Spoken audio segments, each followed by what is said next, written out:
Hey yo, welcome back. Random show, random show, random show. We are here. What up, what up, what up, what up, y'all? Can you hear me? Can you hear me?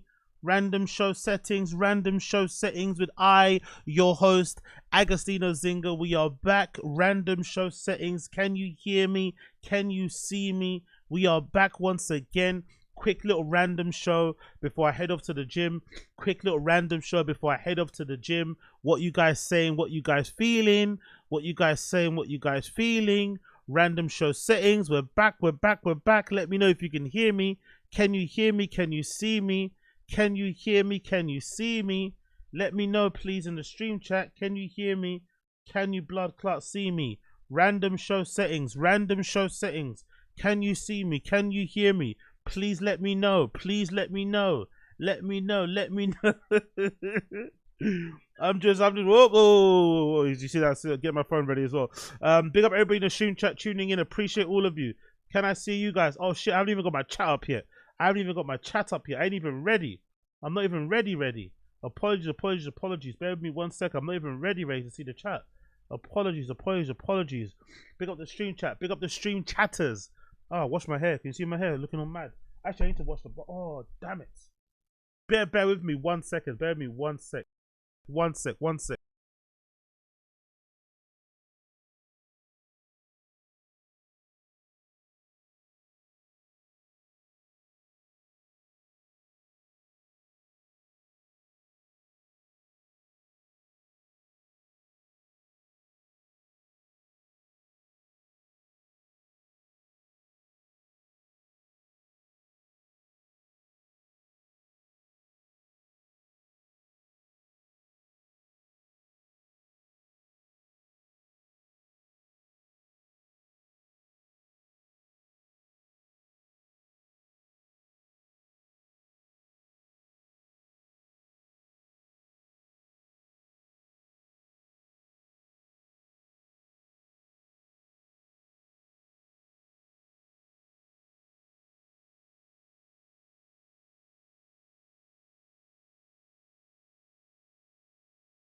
Sorry. I'm back. Apologies.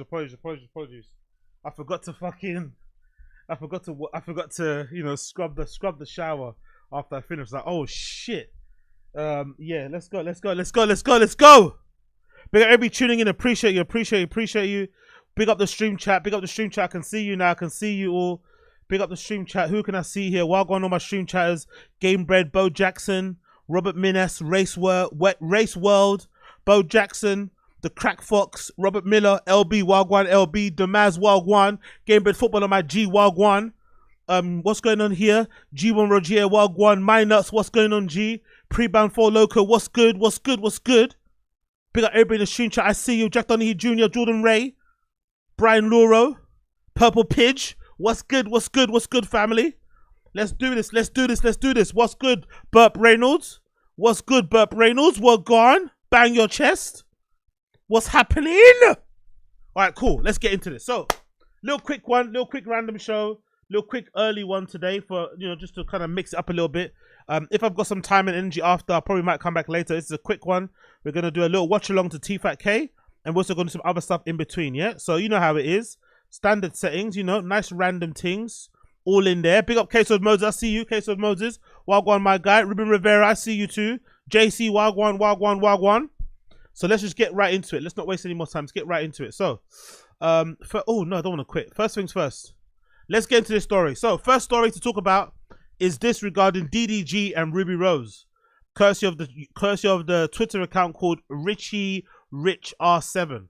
The caption says, ZIAS gives a story time of DDG's toxic girlfriend Ruby Rose breaking into the house after finding a girl DDG flew out flight ticket. So yeah, you guys know this, right? DDG used to date Ruby Rose back in the day, and their relationship was a little bit tumultuous. So let's see what this story time was all about. Let's pray. It was around the time I think when people was like jumping over gates and shit like that. Jesus Christ. So we was at DDG crib. We just in the living room playing the video game. Then out of nowhere, bro. Boom, boom, boom, boom, boom, boom. RR, stomp in. Don't say a word. At this time, they wasn't cool. They wasn't on speaking terms. So like, she she don't say nothing. She goes straight upstairs. DDG look at us like, we like, so we continue playing the game, nigga. She come downstairs. She come downstairs with some flight itineraries, the flight tickets. Just for context, I guess DDG had flew some, little yeah or whatever, some little shit out and put the thing in the trash. So she. Oh no. So she come downstairs mad. Oh no. He playing the game. When I say, bro, she grabbed this nigga big ass chain, bro. Yeah. And threw that bitch across the living room. I looked at DDG eyes, bro. That nigga pupils was dilated, bro. That nigga saw nothing but red. When I say, bro, I'm gonna leave it at that. I felt it. I felt the yank. I'm like, ooh. Mind you, she did this in front of his niggas. He stand up. Ain't no telling what he was gonna do. I know DDG. That's not him. That's not his body. He would never dare do anything like that. Yeah, right. That look in his eyes though, it was a strong consideration. Bro, like his head yanked, Right, you can hurt him. And the chain broke. And Jesus Christ. It's not no regular chain. I know in the DDG, so shit fat. I just remember me and B-Lou jumping up quick. Cause I know every thought that was going through that nigga head at that moment, bro. We couldn't waste no time, bro. So we go grab that nigga, bro. Nah, girl, she popping her shit, boom, boom, boom. She running to him to like, I grab her, nigga. She like fighting, like, leave me alone. Get off Jesus me, nigga. Christ. I have my chain on. She grabbed my chain. She said, if you don't leave me alone, I'm gonna break your chain. I said, who the fuck is you, nigga? I said, nigga, yank my chain off. I'm gonna show you exactly who the fuck I am. I bet you let them know. We calmed them down, right? And we turned into therapists, bro. But they was talking shit, and I'm not gonna say what they said. Right. That's federal. She was popping her shit, he was popping his shit. It's like they was having a who can put who down battle. So I remember me and B-Lou just like giving like the perspective from a nigga like Ruby, nah, you know you're wrong, you know what I'm saying? You can't. We on DDG side, that's our nigga. So like they talking to us like, but he did this, she did. Oh, they made y'all mediators. We was real therapists. They end up making up, bro. Right there with y'all? Yeah. She gonna fix the chain and everything. Yeah, she like. Nah, she sent that money. That's pretty wild. To be fair, not surprising. People would say, some would argue that this is very typical of attractive girls anyway. They have this like, craziness in them. But I'm gonna say something somewhat controversial. I think all women have this in them. And I think, unfortunately, all men have the ability to push a woman to this extent, where she's jumping over the gate, banging on the door, looking through rubbish. Guys have the ability to make women crash out in this way, but women also have the ability to crash out in this way. It's really sad. And I feel like usually, what's that? Put the volume up. Is it too low, the volume? Okay, cool. Let me put the volume up on my end. I think maybe my OBS is probably too low. Let me put the OBS up a little bit. Let me put it up to 2. I think usually, the annoying thing about this actually is that I feel like both sexes need to come to some sort of reasonable agreement. Because in my experience, granted, my experience is very small. I don't have a really big range of dating experience and shit. But in my dating experience, I think usually when you get to this point where you're jumping over gates, or you're banging on doors, or you're arguing in front of your friends, because that's usually a line you don't want to cross. You don't want to start arguing in front of your friends or arguing in front of relatives. When you start fighting and arguing in front of friends, banging on doors, arriving unannounced, looking through rubbish, that's usually a sign that you should break up. Usually that's a sign you should break up. If you have to go to that extent, if you have to be to that extent to kind of keep a tabs on your person, on your guy, on your lady, it's time to call it a wrap. But usually in that toxic environment, no one wants to call it a wrap because no one wants to seem like they're giving up. No one wants to seem like they're taking an L. You want to just let it get to a real crazy crescendo, and then it falls apart naturally itself on both sides. But I think in those type of cases, it's probably best if you just like let it go. Just let it go, man. It's over. It's over. It's over. Banging on doors, looking through rubbish. I wish I don't get to that kind of level where I'm looking through rubbish and shit. If you're having to look through rubbish because you're suspecting something, like, just leave. Why try and get your suspicions confirmed? Like, it will probably break my heart way more to find confirmation of my suspicions in the rubbish bin. I'd rather have my suspicion and just act on it. I don't want to get confirmed. I mean, I don't want to have it confirmed. Fuck all that shit. But yeah, that was a funny story. Fucking hilarious story. And I completely forgot that DDG went out of Ruby Rose. Honestly, completely forgot. There was a time when DDG was dating Ruby Rose. I completely forgot about that. That was a moment in time, actually. But I also think it was a weird time because I don't think Ruby Rose was seen as that hot back then. And I also don't think DDG was seen as that lame back then. Like, for some reason, DDG's star, especially on the internet, people really think he's a door. I don't know why. He has a very bad reputation online. People don't really seem to like him. When he was with Hallie, that mermaid girl, people didn't like that at all. They basically wanted her to be with somebody else. I don't really know why. Maybe because he trolls. But people don't like DDG on the internet. I have no idea why, but he seems to have a good circle of friends. Whenever I see clips of him, I saw a clip of him recently, actually, giving money to some sort of kid. Yeah, I saw a clip of him giving money to a kid. Let's see if I can find it. DDG PlayStation. He bought some kid a PlayStation on his birthday. Just some random kid pulled up to him, and he jumped on the phone and called fucking CENAT as well. So DDG seems like a good dude. He looks after his kid. He's very present in his kid's life. He's all about that fucking baby they've had. So he seems pretty cool to me, but the internet fucking hates DDG. But I think he bought some kid a PlayStation. There we go. Yeah, here it is. Here it is. Here it is. Look. He seems like a good dude to me. But people don't like DDG. Let me play his video clip. DDG finds out this. Sorry, what's the caption say? The caption says, DDG finds out it's this little kid's birthday at Best Buy. He calls CENAT for him, then buys him a PS5, a spare controller, and PlayStation Plus subscription. Fucking hell, full package to game with. What a legend. Let's play the clip.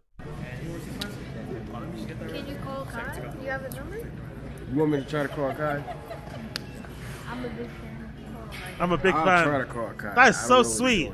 Because usually somebody with a bigger ego, that's more insecure, would maybe feel a little bit put off that the kid wants him to call CENAT and not to be like, he's not finding out on him. He's like, no, why did you find out on me? I'm DDG. But I love that he's being so magnanimous and so chill. And like, yeah, cool. Of course I'll call CENAT for you. Right now. I am a big giant fan. Sorry about that. Hey, this kid gonna pass out if you talk to him. Kai.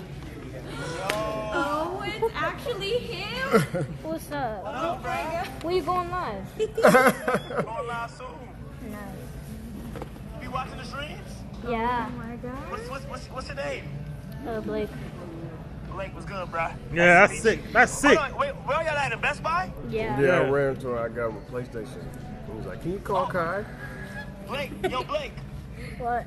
Yo Blake, he's also doing it. Everything that you can touch in the store, he'll buy for you. No, I'm not. He's lying.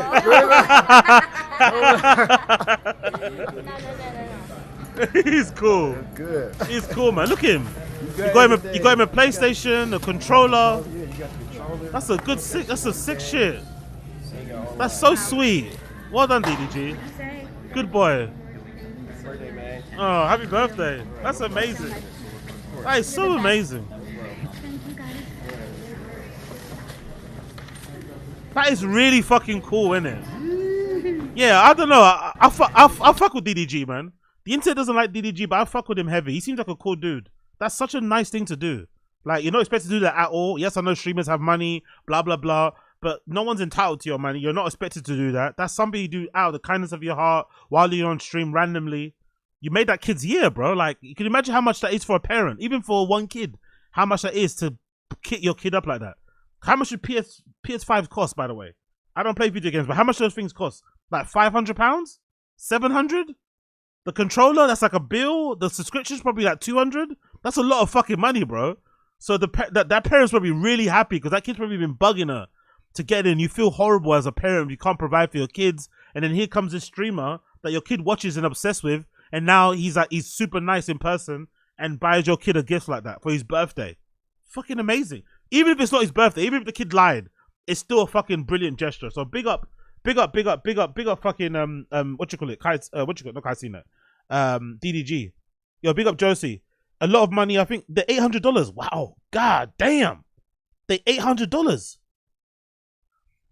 What? Young old vibes. It's because he has 5 dreads. What? Wait, this is nice. Seems like a young gentleman. His music, yeah, of course, of course. Asada sees. His music is ass water. His music is ass water. His music is urine. His music is pure urine. That's for sure. His music is terrible. His music is just as bad as KSI. Actually, who's worse? Who makes worse music? KSI or DDG? I'm gonna say KSI. At least DDG tries to make cool music. KSI tries to make like big room, festival, cringy, FIFA loading screen music. Like KSI's music is far worse, isn't it? Right? I think DDG's music is okay. You could get by it. Like it's not the best, but you could maybe skank to a couple of tunes. But KSI is like far worse. Like, people say KSI is okay, cool. KSI is far worse actually. You know what? That's actually an idea for a stream. That's actually an idea for a stream. I might do that actually for a kick stream, or maybe I'll do it on here. Maybe I'll do a kick actually. I'll do a Kai CENAT v. Another idea. I did voicemails. I'll do a DDG v. Oh, let me write. I can't write properly. The Kai CENAT. No, not Kai CENAT. The KSI. Sorry. The KSI song battle. That's what I'm gonna do. Or maybe I'll do that via my Kick channel. I'm probably gonna do that. That'd be pretty cool to see who does make the worst music, and we'll go song for song, and we'll go through their whole discography, song for song, and see who makes the worst music. Because I'm curious to see who actually does make the worst music. Because I'm sure DDG stuff's only improved recently. That Pink Dreads track that he's got with what you call it, Plaque Max. That's a recent thing. But I think previous DDG tracks weren't that good, because he's got really big songs with really big features, but it didn't do as much. This Plaque Max one's probably been the most popular one, so I'm really curious to see how good his music is. So keep an eye out for that one. That'll be a thing coming up very soon.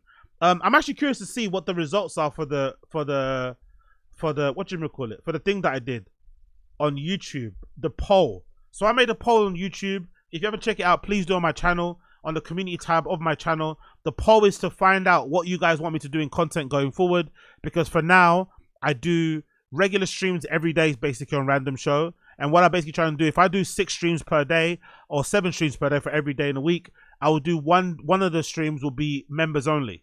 I thought that was an easy kind of way to kind of give some members exclusive content if you sign up for a membership on my channel. By the way, membership link is down below. I'm trying to hit at the moment. I've got a goal, a long stretch goal to try to hit 1,000 members by the end of the year. That's the goal. That's part of the marathon thing that I'm doing at the moment, streaming every single day. But essentially, actually, let me get the YouTube chat up as well. I want to get 1,000 members, so I want to just increase the membership content. So I want to do one stream per week to be members only. But some people have complained and said they don't like that. They prefer if all the Random Show streams are available to watch for everybody and not have it behind a paywall and have them available quote unquote free. So I made a poll on my community tab so you guys can vote and decide what I do.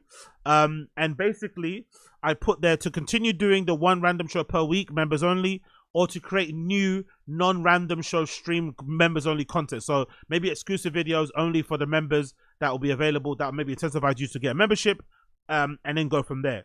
At the moment, what's the rest of the results? Can I see the results or I have to vote? Oh no, I'm not signed into it. Cool. Let me check on this other computer. I want to see what it's saying right now, because I'm curious to see what you guys have voted for. Because I've got those 2 options. Let's see what you guys have voted for. Let me see it on this other computer here. So far, ooh, wow, that's hilarious. So far, as of right now, which is 6 minutes past 6 p.m. or 6 minutes past 6 here in the UK.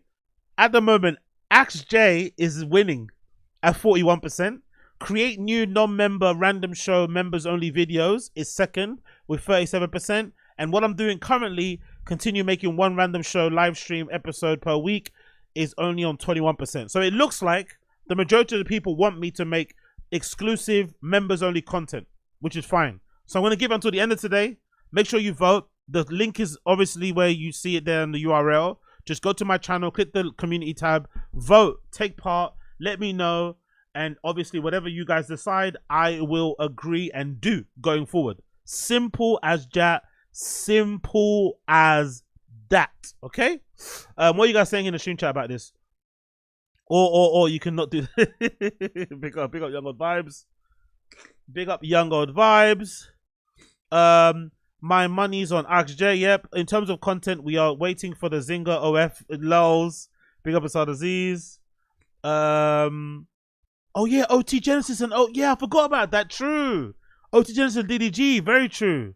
Very true. I forgot about that. Big up. That's a fucking good reference. Big up, Mr. Bob. Case of Moses. No pause in the chat, please. No pause in the chat. Enjoy your poverty, but near us. That's actually a good one, but I don't know. I feel like that's a bit lame. I never like it when people do members only stream chats. I feel like that's a bit annoying. I think everybody should be able to partake in the stream chat. But I do see that some people do that. They do members only live chat. So the stream is available for members only. I think that's a bit lame. I think there'll be a revolt. I think people will revolt against me. If I did members only stream chat, because the stream chat is a big component to why the random show is quite fun to watch and stuff. You guys are incredibly funny. I think if I just put members only stream chat, people would actually revolt. I think I'd get quote unquote mini cancelled. Chin reaction streams only. Oh, I like that, Mazza. That's a good idea, actually. That's a good idea. The poll was rigged by the Democrats. Exactly, Young God vibes. Exactly. OG Genesis said that when he KO'd DDG, he felt like he cooked a piece of noodle. Really? Oh my god. Big up Koila. I like the idea where you did both shows free and then did a members only content thing on weekends randomly. Oh yeah, true. I did that. That's a good point. Yeah, I should go back and do that then, isn't it? Cool. That's a good point. That's a very good point. That's a very good point. Koila might have nailed it. Maybe I'll just do Monday to Friday regular streams, and then I'll do a specific thing on the weekend for all you guys, for the members. Yeah, you're right. Big up Koila. That's actually a really good suggestion. Yo, big up Ashley Cummings in the chat. Wagwan Ashley Cummings. Big up Auntie Ashley. What's the deal? What's the deal? Heart emojis for Auntie Ashley in the stream chat. Get the heart emojis in there. Wagwan. Big up. Big one every day. Yeah. I wish I could do fucking every day. Well, I'm currently doing every day at the moment. I think I'm missing a day or two here, but I'm basically doing every day. I just unfortunately do it after midnight, so it doesn't count. But I'm basically doing it every day, I think now. Good luck getting the day. The pause would come up. Exactly, Bill Jackson. The pause would come after me. Anyway, let's continue. Let me stop. Fucking hell, I love to ramble. Let's move on. Do you guys remember this video we played yesterday? Do you remember this video? This woman who racially profiled this black couple in this very affluent area in America, right? You remember this? I'll just play the video quickly to refresh you, because the couple have replied. They went on Shannon Sharp's show. I think it's called, is it No Cap or something? I've got the show, and they kind of explained exactly what happened in the aftermath. But this is the video that we spoke about yesterday on previous stream, actually, regarding the racial profile in this fancy area, where this white lady, I think she was suspicious of the people that lived in this house. She rocks up to the house by herself, no, with her kids in tow, knocks on the door. As she's knocking on the door, the guy that lives there with his family pulls up, says, "What are you doing here?" She says, "Do you live here?" He says, "Yes." And then she runs away, starts screaming in an effort to get the guy arrested because she's afraid of black people. So let's play the video. We need you.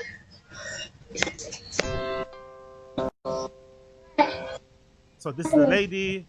She's there with her kids, knocking on the door, and then by chance, the owner of the house pulls up in his car. By chance, the owner of the car. See, you see the lights beaming next to her, next to her face.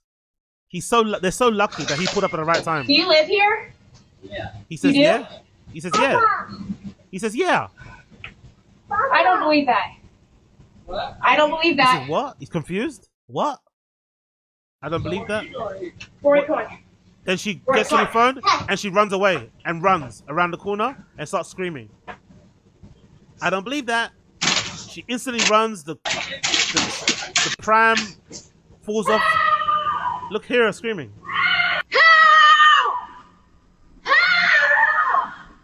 Absolutely insane. Absolutely insane. Absolutely insane. Come here. That was my wife. She got somebody chased her up here. That's her husband. That's my wife. Her? This is the guy's wife. Silver truck. A gray truck, and he came around the corner, and I was in the street, and so I come up, and I just have my kids, and so I'm like gonna pretend that I'm coming home, and so I pull up and I start walking to your back gate, and he stops here and he goes, "Are you looking for someone?" Hey yo. I said, "Nope." Big up Wingus. Do you have a gun? Yeah, I love it. Big up Wingus McDingus. Big up Wingus McDingus in the house. Wagwan G. Wagwan G. Bang your chest. And then he sat here, and I was like, "I need to get in." Well, that's my husband. That's why he lives here. Yeah. He lives here. So he came in and he said there's a lady screaming. And I'm like, that's... She got all worried. That some... Scared the crap out of me. How? Yeah. I'm so sorry. How did he scare you, though? I had a feel. How I just seen her in the driveway, and I was like, "Are you looking for somebody?" Because I was pulling up out. And I saw someone walking in our driveway too, and I'm like, "Why is someone walking in our driveway?" Well, I'm sorry. All right, sorry. What? I don't. She said that someone was following her. So you were walking from there? No, you came this way, didn't you? No, I came down this street right here. Yeah. And I was riding slow because I'm looking at our Christmas lights. Well, you just have to understand my point of view. Being by myself with 2 kids, I just saw. You have to understand my point of view being alone with 2 kids. Woman, you went up to the house. Like I said in the previous video, she voluntarily took her children to a house where she was not sure who lived there. She thought the house was sketchy. She thought the people that lived there was sketchy. And she took her kids there. One in a pram, one that looks like it's under 10, to a house that was owned by people that she thought was sketchy or dangerous. And then she gets upset at them for being upset at her for racially profiling them. Lady, you shouldn't have went there. Let's continue. Saw a car coming, and so I was like, oh, it scared me, and so I just pulled up here, and I kept thinking, this could be his house. But you didn't say, this is my home. You just said, are you looking? I was like, I did when you was on the porch. Oh my gosh, such a liar. You didn't say, this is my home. He sounded confused. He was like, yeah, she said, this is your house. She said, yeah. Like he didn't sound angry, agitated, anything. He just sounded confused. Like, yeah, this is my home. Like, and then she immediately ran around the corner and started screaming, help. I'm surprised she didn't scream rape or something. I'm surprised she didn't do that. You asked me, did I live here? I said, yeah. And you said, no, you don't. And you said, I don't think you do. It was obviously you could tell that I was really caught off guard. Like I'm pulling in my, it's like I'm pulling in my house. Like this is not this neighborhood is probably one of the best neighborhoods in Ohio. You don't have to worry about stuff like that. Well, I'm very sorry. I'm very sorry. You're not upset with me. Come on, baby, go in the house. Let's go. You told me that I didn't. You said you didn't think I lived here. It was the way that I was talking. I was so caught off guard. I'm so sorry. I like how they didn't say accept her apology. She kept saying, I'm so sorry, I'm so sorry. I like how they didn't say anything. The 2 black people, the couple, they said nothing. They didn't reassure her. They didn't make her feel good. They didn't say anything. Because usually, sometimes it annoys me when some black people are really forgiving of those like instances of like racial profiling or racism and always try and be the bigger person. God forgives you. It's okay. But all this sort of nonsense. Nah, man. Feel awkward. Feel weird. Yeah, because you said something fucked up. You went out of your way to be an asshole. Feel weird. Yo, big up Asada D's. Appreciate you, bro. Your black husband and his truck have impeded on my Caucasian curiosity. Exactly. Or on my everyday Caucasian life, you know? Just living my life, living free. And here you come with your fucking melanin, with your weird hair, with your weird fucking accents, and the way you speak and shit, disturbing my peace. How dare you? Anyway, the update on this is as follows. They sat down with Shannon Sharp on, is it Shannon Sharp show? Yeah, Shannon Sharp and Ocho Cinco. The show is called Newscap, and they gave their side of the story. Let's hear what they have to say. This is the couple, by the way. This is the couple that this woman was afraid of. This is the man that she was afraid of. Look at the screen. This is the man that she was afraid of. This was the man she was fucking afraid of. Okay? This is the man. This one right there you see on the screen. That one there. Okay? Because I understand if she went and she saw this guy. Let's do an example. I'll show you something, right? What is it? Let's do. Is it Crime London? Is it crime? What's the account? Is it Crime London?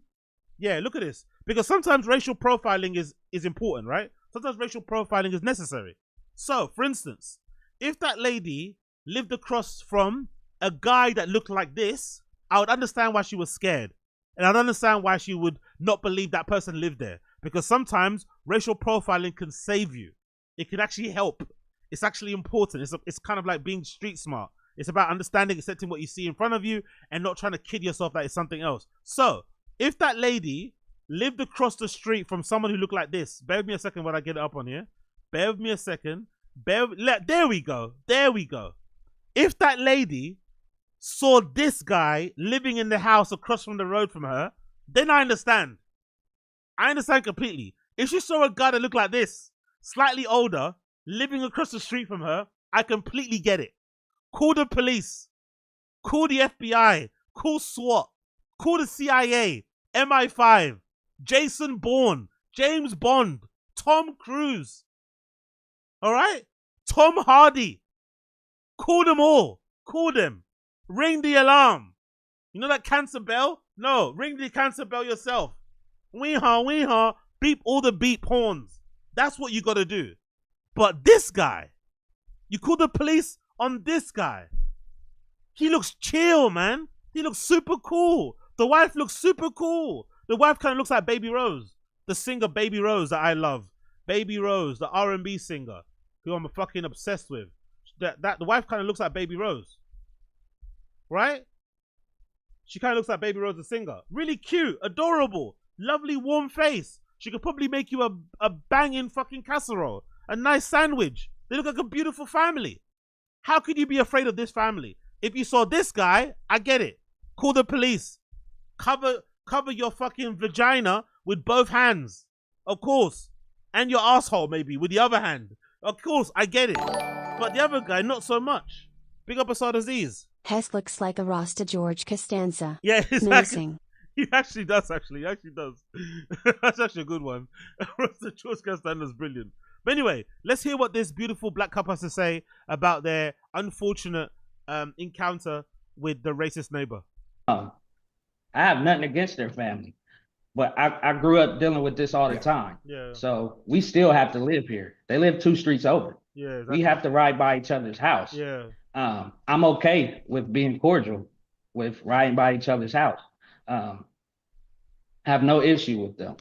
The issue is getting the word out here and letting my situation and what I've been through and what I overcome be inspiring to people in the world, people that look like me. So that's the space I'm in, and I'm thankful for God because I didn't ask for her to show up on my porch. Exactly. This is God's movement here. This is God telling me the people need to hear your story. You need to inspire. You need. He's even a God-fearing man. He's even a devout Christian man. Born again dude. Exactly, classy guy. Doesn't swear probably. Prays in the morning, prays at night, prays before they eat their meal. Proper decent family. And this woman here is racially profiling. Oh man, fucking hell, man. To tell people what's going on and use this so that hopefully this won't happen to the next person, or the next person that comes across a Karen situation, they will know how to control their emotions. Because us as black men, especially young black men, we struggle with that. We struggle with that impulse, with that acting. Exactly. We exactly. And I saw that as well. That's the one thing that was getting on that was like really surprising me. He did not once snap. He was very like calm. He was almost laughing. Maybe it was like a nervous laugh. But he didn't once snap. And that lady was talking so much shit. She was basically standing right there lying about the encounter that they had. It was all on camera. He remembered what happened. The wife watched it on the fucking camera footage as well. He did not once snap or lose his cool. He remained composed and calm. And I think that helped his case. Because now everyone sees that woman for what she is. Because the guy was calm throughout the entire process. From when he pulled up to his car, at his own house, to when she was screaming around the fucking neighborhood, making a racket, he kept completely calm. And the wife too. She could have cussed that woman out. She could have beat the brakes off of her, but just kept it calm and classy and showed up these people for what they are. We think irrationally and we never think rationally. So I'm here to inspire people. I'm a brilliant. Yo, big up Young Old Vibes. That is Rosenberg from Hot 97. Can't fool me. Yeah, oh yeah, that's true. He does kind of look like Rosenberg, isn't it? Yeah. This is Rosenberg pre-divorce. Rosenberg pre-divorce and pre the fucking dyeing his beard. Yeah, he looks a lot like Rosenberg. He does, isn't it? Yeah, that actually does. That's a good one. Amazing reference there. Real estate developer. I build houses from the ground up. Big up Uche. That guy looks like if DJ Khaled only eats jerk chicken. Is hilarious. Single family houses. But I thought that move. What? He builds houses for single families. This guy's fucking perfect, isn't it? He builds houses specifically for single families. He's a Christian man, loving man, with a wife and a daughter and a dog, living in an affluent neighborhood. Oh, yeah. Moving into the most wealthiest neighborhood in Ohio, that this was the right thing to do. But maybe exactly my focus needs to be building communities that's yeah. for us and by us. That's a good point. That's a very good point. Unfortunately, that happens to a lot of like black people. When you when you successfully ascend up the class ladder, you quickly realize that sometimes the place that you want to be isn't actually for you. Even though you have the quote unquote right to be there, you've earned the right to be there, you're still an other. No matter what you do, you're still an other. And to be fair, I think in America is better. I think in America you have there's better.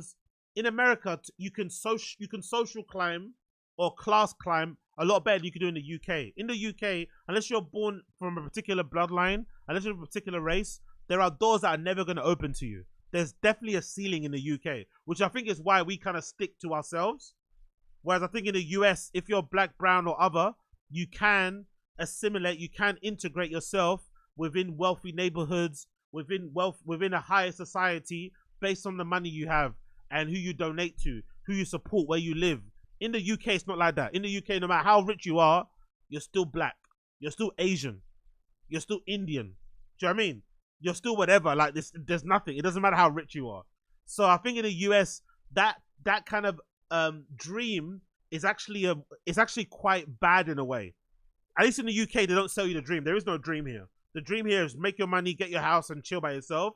But in the US, there's this dream is that you can take yourself from poverty up to the upper classes, and you can't really. In most cases, you can't, because some people are still going to look at you as the NIGGA, you know, unfortunately, or NIGGER. So that we can inspire people that look like us.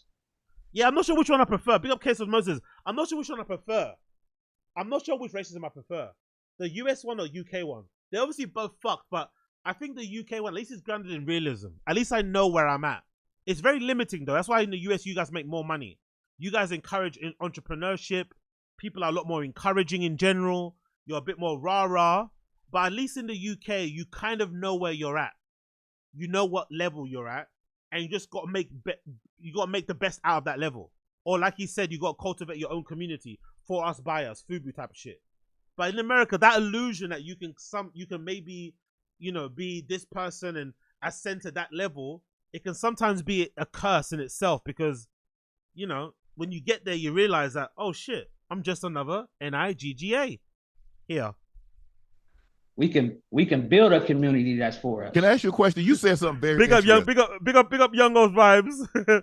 Put a poll. Pick a racism poll. You said she lives 2 streets up from you. So you mean to tell me she went 2 streets out of her way to try to find out who lived in this home? Not on your street, not on your street, not on your block, not next to you. 2 streets. That's insane. That's insane. I thought she lived across the road. For them. She lives around the corner. That is insane. She lives around the corner. Wow. It's 2 streets up, but she's all the way north. We're all the way south. It's multi-million-dollar houses back here. Wow. The lots are big, so it's 2 streets, but it's still, we could go 30 days. Big up Coiler. The real question is, where's Tremaine when we need him? Yeah, Tremaine will solve this. Tremaine will make us read that fucking book, innit? What's that? That anti-racism book. Tremaine will put that anti-racism book in the front of his trousers like he's carrying a gun. That's what's going to cure racism. 60, 90 days without seeing each other. So she went out of her way. Let me ask you this. She issued an apology. She also said that she reached out to you and tried to apologize. By the way, big up Shannon Sharp's necklace is really nice, bro. I love the different gems. People don't do that often enough with the necklaces. I feel like everyone does like the diamond necklaces, but I love the different gems he's got in his necklace. That's really fucking nice. Very fancy. To be fair, it's very young, innit? You could tell Shannon Sharp is out here knocking down the bees, innit? He's knocking down the bees, all the fellas.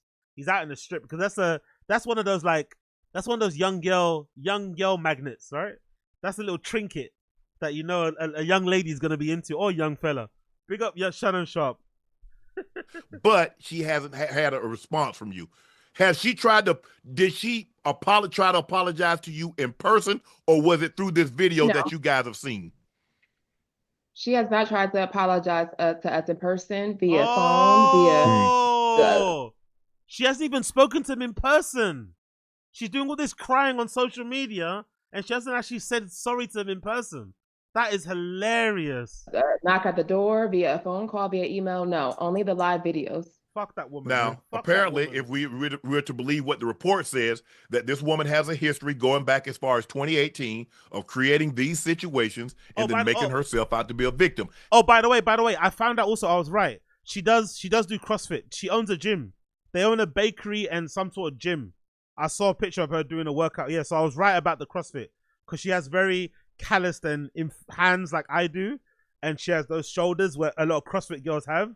So yeah, I instantly could tell she's a CrossFit girl, and they're a bit loopy. Look at that other woman. What's her name? Marjorie something. That other politician. She's also a CrossFit lady. So those Christian CrossFit Karen-y women, they're a bit mad. She's at home alone too long. The husband's out doing quote unquote business, probably banging all these secretaries. So she creates all these fucking dramas in her head to entertain herself. Fucking crazy. Have you guys seen that? Have y'all seen any of those reports that's being circulated? I have not seen that. I have not seen. Can I ask you this? I want to ask you this. Have you thought about, since your privacy, your security, have you thought about potentially even leaving that neighborhood and going elsewhere? Or you saying, nah, y'all not finna run us up out of our home? 100%. I've been in Ohio my whole life, and I face racial discrimination at its highest peak. I'm a stereotype person. He's fucking, his voice is cracking too, man. Bless him, man. His voice is fucking cracking as well. You can tell he's really emotional, man. Fucking hell. Oh, yeah. This is so unfair, man. So fucking unfair. They seem such like a lovely family. Mind their business, and then this lady just comes and brings fucking mess to their front doorstep. Tattoos, dreadlocks. A man that's in the professional world, in the real estate development world, that you don't see too many minorities building multi-million-dollar homes. Yo, big up Purple Pidge. Plot twist, they're actually squatters. That feels like a very insensitive racial joke. That seems like a racism LOL there. But big up Purple Pidge. Very insensitive. But I love it. Big up Purple Pidge. Big up Purple Pidge. It doesn't happen here. So we 100% have thought about moving to another state, taking my talents elsewhere, building a community, to going places where we could be surrounded by more people that look like us. Man. Yeah, fucked up, man. DeMichael, thank you for sharing your story with us. We really appreciate it. You handled that thing very well. His name is DeMichael. That's the most blackest name ever, isn't it? Big up African American people and their names. DeMichael. Is that his name? DeMichael. Places where we could be surrounded by more people that look like us. Man. DeMichael, thank you for sharing. DeMichael. That's a fucking mad name. Big up DeMichael. In your story with us. We really appreciate it. You handled that thing very well. To your wife, what's your name, ma'am? Brittany. You and DeMichael handled it very, very well. Yeah, exactly. I'm not so sure very many people would have handled it with the class and with the poise that you did. Exactly. You did everything right. And even though you did everything right, exactly, that's the annoying thing. Everything has gone wrong. Exactly. That's the frustrating part. They handled it perfectly. Like a classy woman, like a classy man. Honestly, the antithesis of class. And it's still, that mess came to their doorstep. She was wrong for coming onto your property. The authorities seem to be wrong for how they've handled this situation. Hopefully you get the clarity, you get the judgment, the respect that you deserve in this situation because you did everything right. Hopefully, as of right now. Hopefully they move out of their neighborhood. That fucking white lady. Hopefully they get fucking kicked out of the neighborhood. Or they have to fucking move because they feel ashamed. They shouldn't have to move. They did nothing wrong. Things have gone wrong. Hopefully, the Nightcap family, everybody that's in this chat, we're praying for you that you get your sense of peace, you get your sense of normalcy, and you get everything that you deserve back tenfold. Because just talking to you, you're a good man. Yeah, exactly. Brittany, you're a good woman. Y'all a great family. Yes. And you're doing the right thing. So I tip my hat to you for the way you handled this situation, and continue to be blessed. God's going to continue to bless you because you're a good man and you do great things for the community.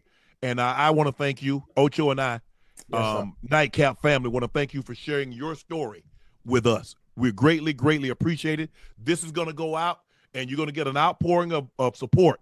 Yes, sir. And it still wouldn't be enough for what you guys went through. But I thank you for sharing your story here with us on Nightcap. Continue to be blessed, continue success, and we'll talk to you soon down the road. Bless them. That's really nice. Yo, big up the Crack Fox. Antithesis means opposite. What was I meant to say? Oh, epitome. Epitome of class. Okay, not antithesis. Thank you for the correction.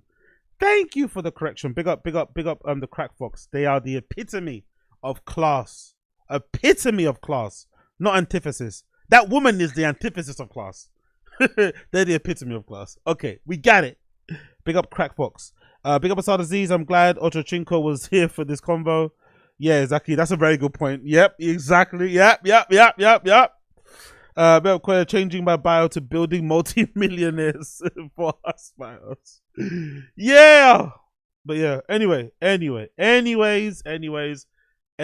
Let's continue. Next clip to talk about. Wasn't an accident. You seen this, right?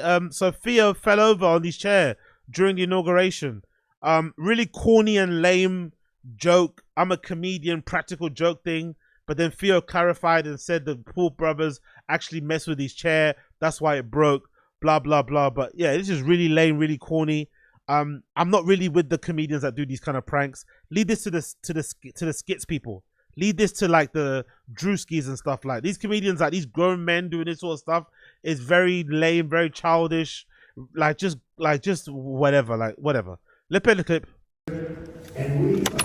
Oh, it happened. It happened. I said it would. We gotta see here. We gotta see here. I got it on video here.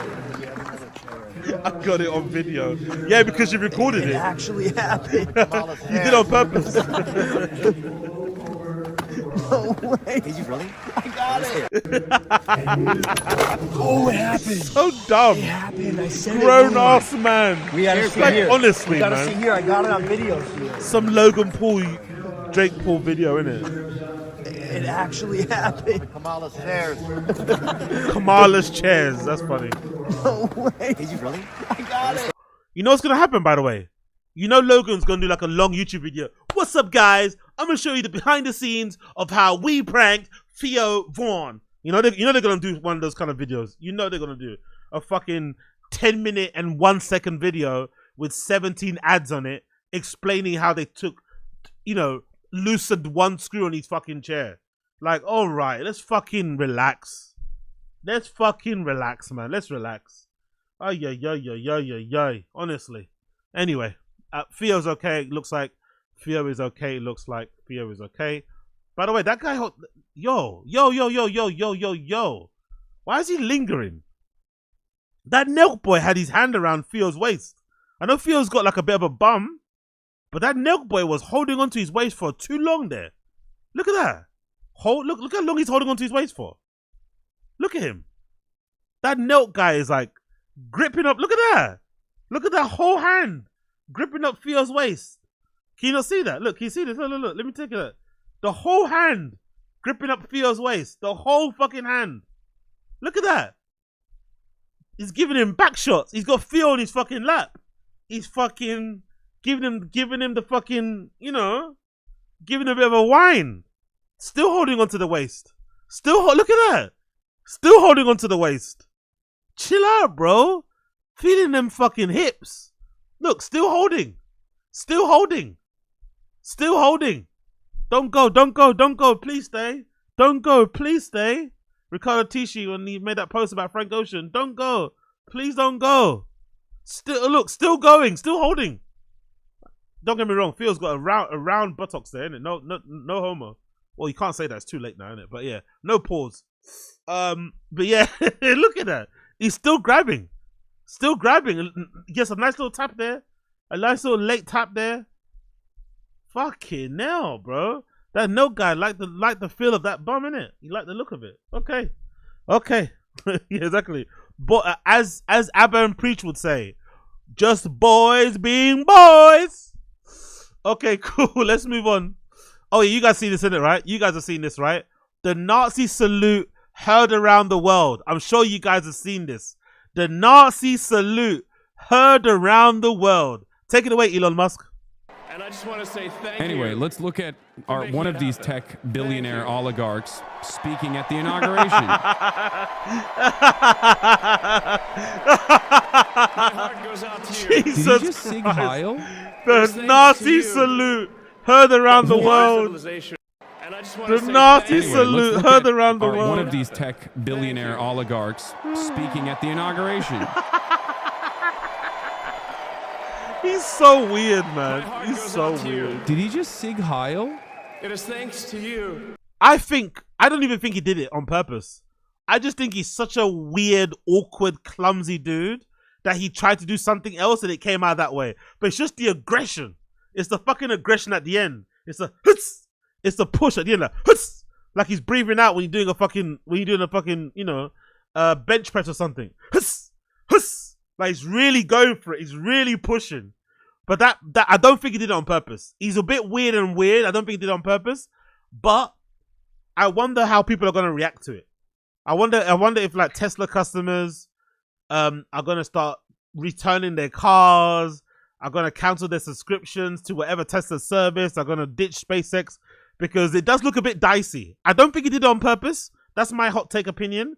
I don't think he did it on purpose. I think he's just weird and clumsy and awkward, as we're going to see in other clips.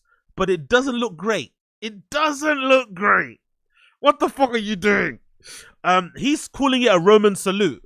That's what he's calling it. He's calling it a Roman salute. So let's see what a Roman salute looks like. Because it's kind of similar, but it doesn't look like that. What's the Roman salute looks like? A Roman salute. How does that look like? What's happening when you do a Roman salute? So it's kind of similar. It's kind of similar, right? It's kind of similar.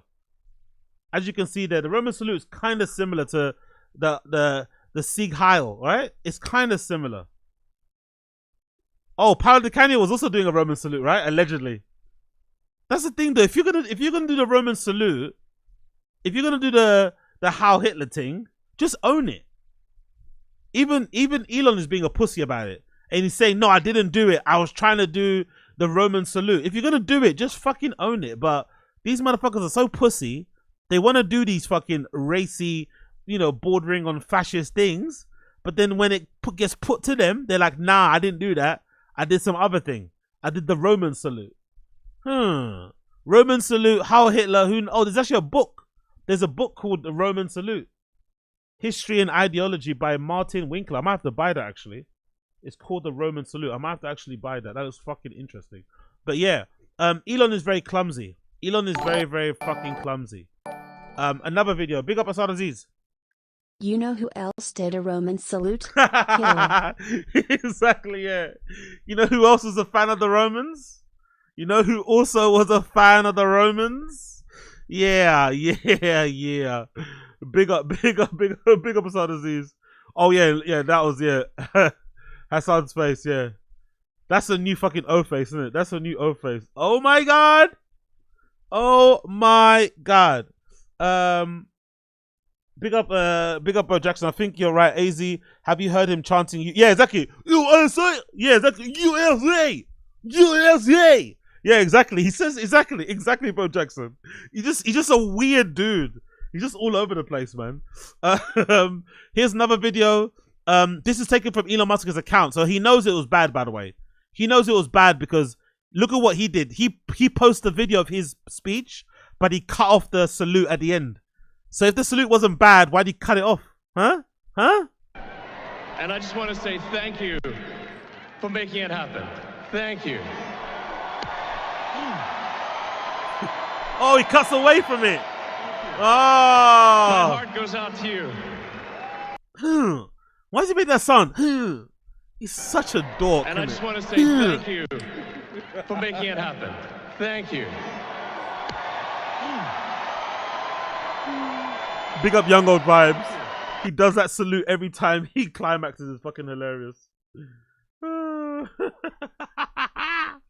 Another one. A longer video of Elon doing the Heil Hitler salute twice. This is someone from the crowd. Thank you. Thank you. 1, 2. Nearly 3. We got 2 there. One more time. One Heil Hitler. 2 Heil Hitlers. Okay, cool. Big up blood clot Elon. Maybe Elon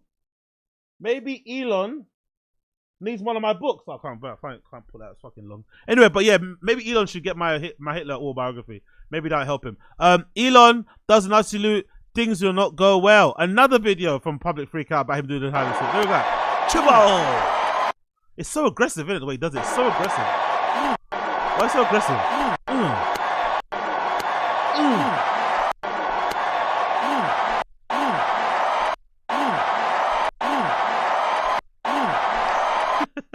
That's me trying to kill a fly.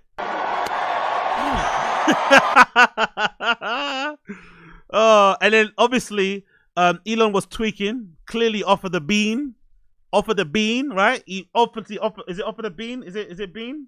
What's that one? Is it from a that's a Carti thing I'm thinking, right? Playboy Carti. Is that Playboy Carti tune? What song is that from? What album is that from? Is that from? Oh, that's Die Lit. That's Die Lit. That's Lean for Real, yeah. Lean for Real.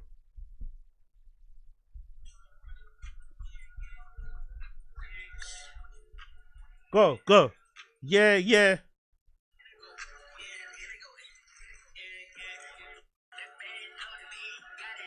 That's Elon Musk. That's Elon. Look at him. He's definitely off the bean. He's definitely off the bean. Woo! Woo! That shit is rolling. You know that roll. Look at that. Yeah.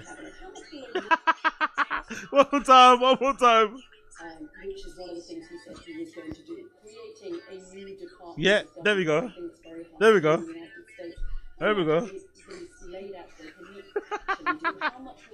He's lit. He is lit.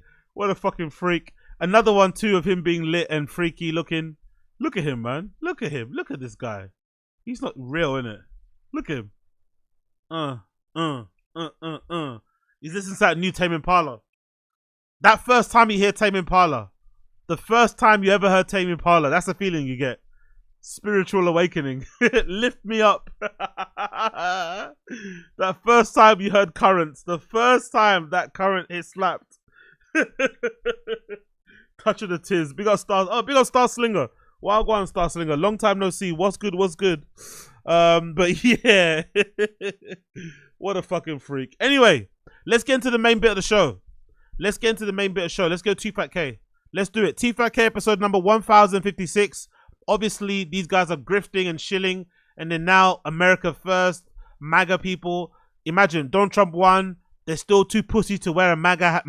Still too pussy to wear a Make America Great Again hat. Still too pussy to wear any Trump merchandise. But they're going to put on these fucking top hats. Right-wing grifting, conservative grifting, but not really going all the way in. No Trump merch, no MAGA merch, no actually saying out loud I'm a Republican, just always talking about Republican talking points. The most pussiest right-wing people I've seen in my entire life on social media. And it's funny too because nowadays, it's actually easier to be a Trumper. It's actually easier to be a MAGA person. It's not as socially taboo. In the past when Kanye was doing that, that was fucking like you were supporting fucking Hitler. Back in the day, it was way more harder. Now it's easier and they still don't have the courage. They still don't have the cojones to wear a MAGA hat or wear any actual Trump merchandise. They just put the flag up, just put the hat up as a little signal. Fuck out of here. Let's watch the video anyway. Watch along. Tfatk K episode number 1056. Let's go. President can do that, and now the administration can do whatever they want. And there's no responsibility. It's crazy. They can just do whatever they want. Thank you, Joe Biden, for worst president of all time?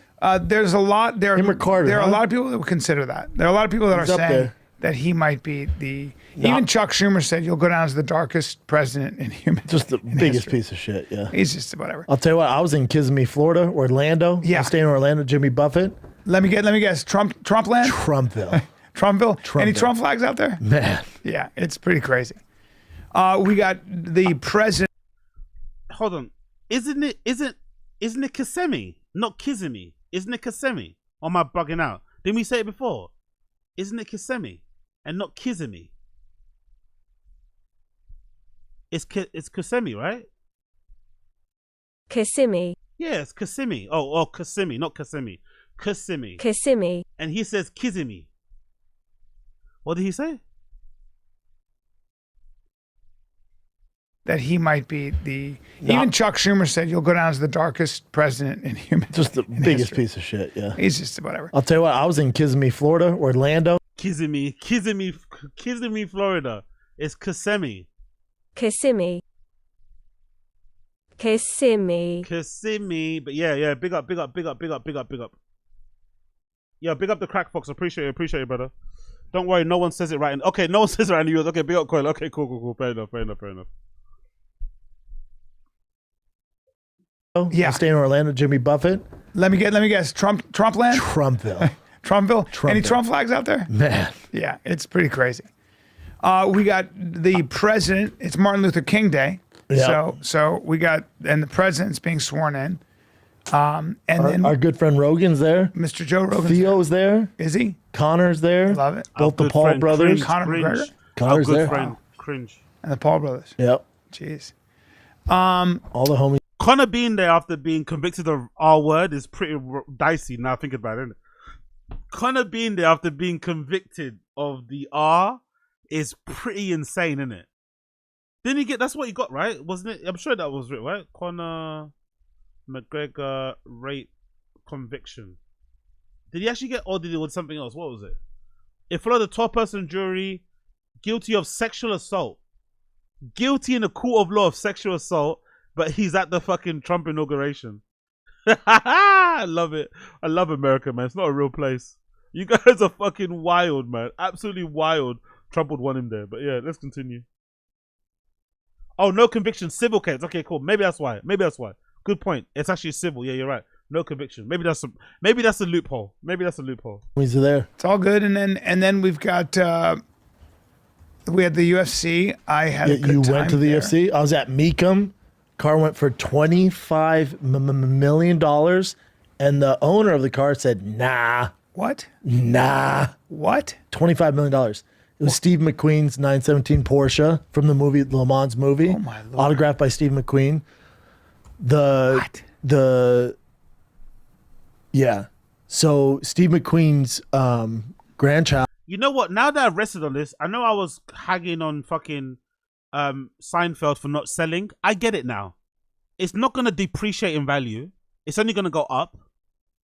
He's already got loads of money. Unless he gets his 45 mil, he's just going to keep it. I get it. I completely get it. I get why he didn't want to sell it for 25 mil. He's kind of, it's almost like people are trying to shame him into selling it for cheap just because he keeps putting it up for auction. But if he doesn't get what he wants for it, just hold on to it. It's only going to appreciate in value, not depreciate, you'd imagine. Especially now with cars being hard to acquire and that being a very rare car in general. So I get it. I absolutely get why he wanted it. I get it. So it's not 45, it's 40. Okay, cool. He wants 40. So he wants 40. He didn't get 40 at that recent Meacham auction thing. I think somebody offered 25 was a max. So I understand. I get it, man. There's a big difference between 25 mil and 40 mil. Big difference. His son, his Steve McQueen's son's son is there, right? Because they both passed away. So the son's there, and they get up to 25 million, and they're, that was expecting 25 and 30. So he gets 25. They give the mic to the son, right? And he says some words about his dad, how special this car is, and all this. Actually, you know what the good thing I do like about Jerry Seinfeld, though, to be fair to him? Do you remember comedians in cars getting coffee? All of those cars were his, isn't it, from his collection? So he actually drives them. I do like that he actually drives some of those rare cars. Like they don't just sit in the garage, I guess something like that. That probably car, he probably doesn't drive that car too often. That Porsche 917. But I do like that he drives some of his crazy, Larry, very rare, odd cars and shit. That could just be in museums. He actually does drive them around. That's actually pretty cool. Stuff, and they can offer their way. And they're also pretty hard to drive, I'd imagine. These are old cars, no power steering, manual drive, like oof. They're waiting, and they're like, no, the seller doesn't want to sell. I'm like, well, how much does he want, man? The rumor is he wanted 40 mil, and the owner is Jerry Seinfeld. Jerry Seinfeld. He bought it in 2007 or 14 for like 1.9 mil, and he's looking for 40. Wow, really? Is that true? He bought it for 1.9 mil. Yeah, I like the way Jerry Seinfeld. That's how you stay rich. You don't take the first offer. You wait until you get what you want, and if you don't get what you want, you keep it. You keep it. Fuck it. I got money anyway. He bought it for 1.9 mil, 1.6. Fucking hell. What in the world? They think he's gonna get it. What in the world? But dude, I was there just with all these people looking for cars, and families like auction off like their family collection and stuff. I was next to this dude. He bought 3 cars, like $1 million cars, and within 10 minutes of each other. Like it was like us picking out candy. Jesus. So Brendan went somewhere where he felt poor. Brendan went somewhere where he felt like a regular civilian, a regular everyday Joe, right? He felt inadequate.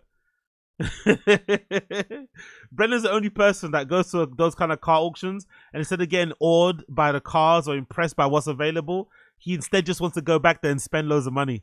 I too want I want to ball out. I want to go there and buy 5 cars. Just like, bro, like just, I don't know. Aren't you impressed by the cars? You're just impressed by the people's spending power, by the wealth.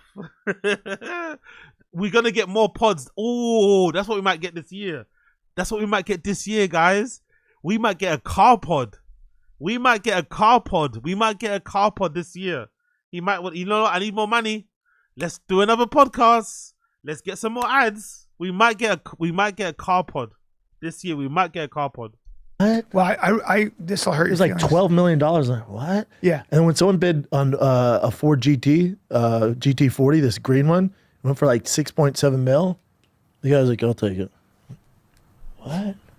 Well, some people like, so I ran into Nate Bargatze, great guy. Love Nate. He's a monster. And I look probably the best doing it right now. And so I'm at the UFC, and I'm with, you feel a little insignificant because, oh, hi, Mel Gibson. Hi, Kevin Costner, taller than I thought. Yes. 6'2", taller, handsome. Sure. Taller than I thought. And then Anthony Kiedis is there, and I kind of talk to him, and my buddy Kevin drops a video. It says, this, he circles it. I'm in the distance. He goes, Anthony pretending Anthony to know Kiedis pretending to know Brian Callen. It was great. I saw that. I liked it. So I reposted that. And then who did I run into? Who were we talking about just now? People we saw at the UFC fights. Yes. Nate Bargatze. Crazy car collection. So Nate. So I'm talking to Nate, and I go, now, is this a small crowd for you at this point? And he goes, I probably wouldn't even show up.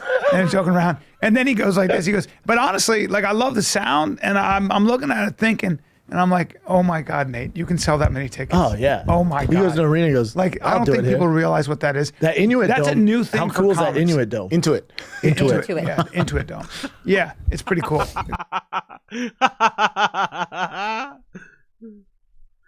One more time.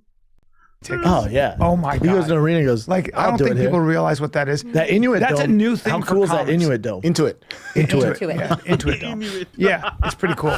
Brand new, I think. Yeah, brand new. Yeah, pretty cool. But I was just like, oh my Lord. Oh, yeah. Well, okay.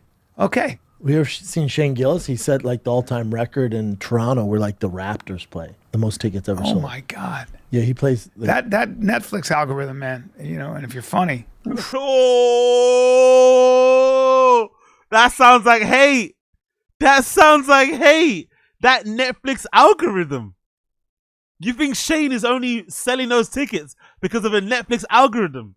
Not because he's been busting his ass and he's actually funny and he's actually a nice guy that people want to root for. Netflix algorithm. Yo, that is insane hate.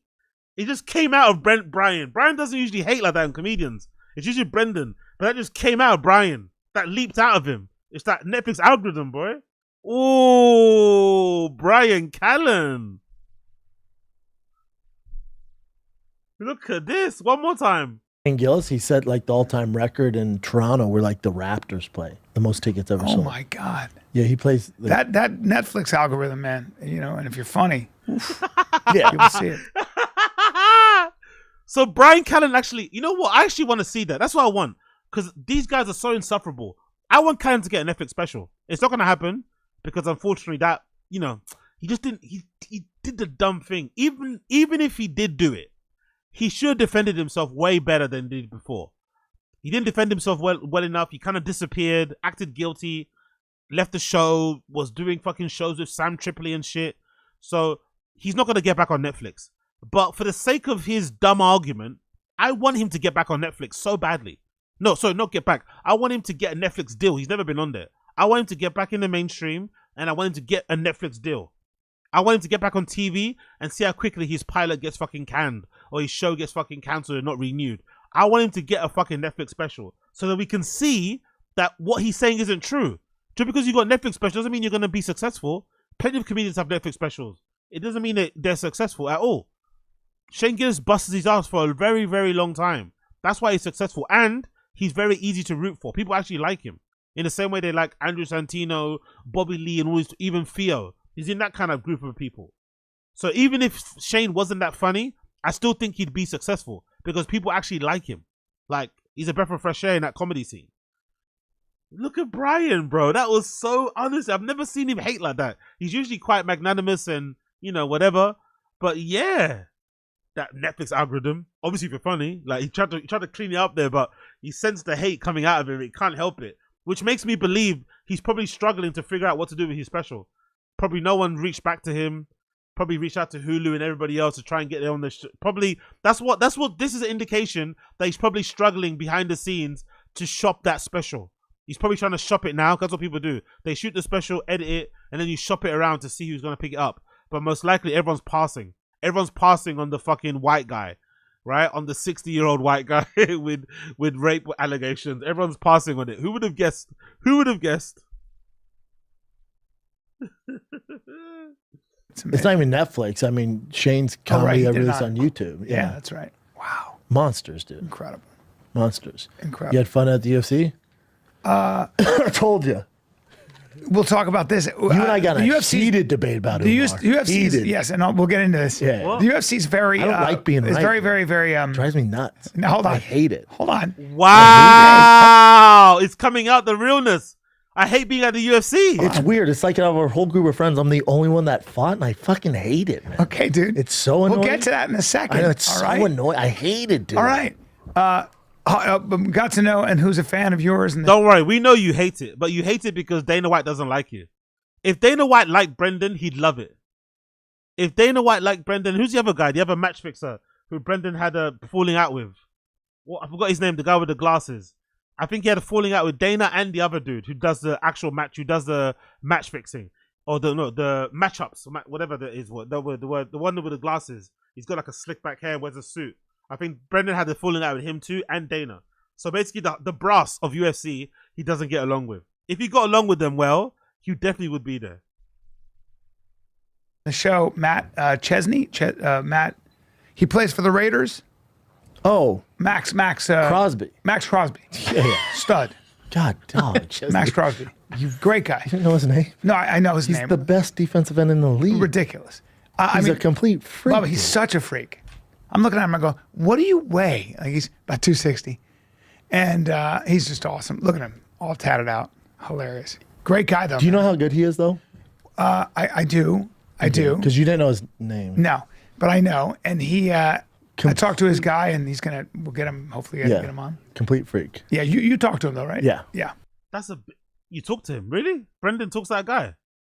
Okay. He's the one that's like, he's like black inside, isn't it? And he smokes like, I don't know, Black and Milds and big cigars, and he's all tatted up and shit.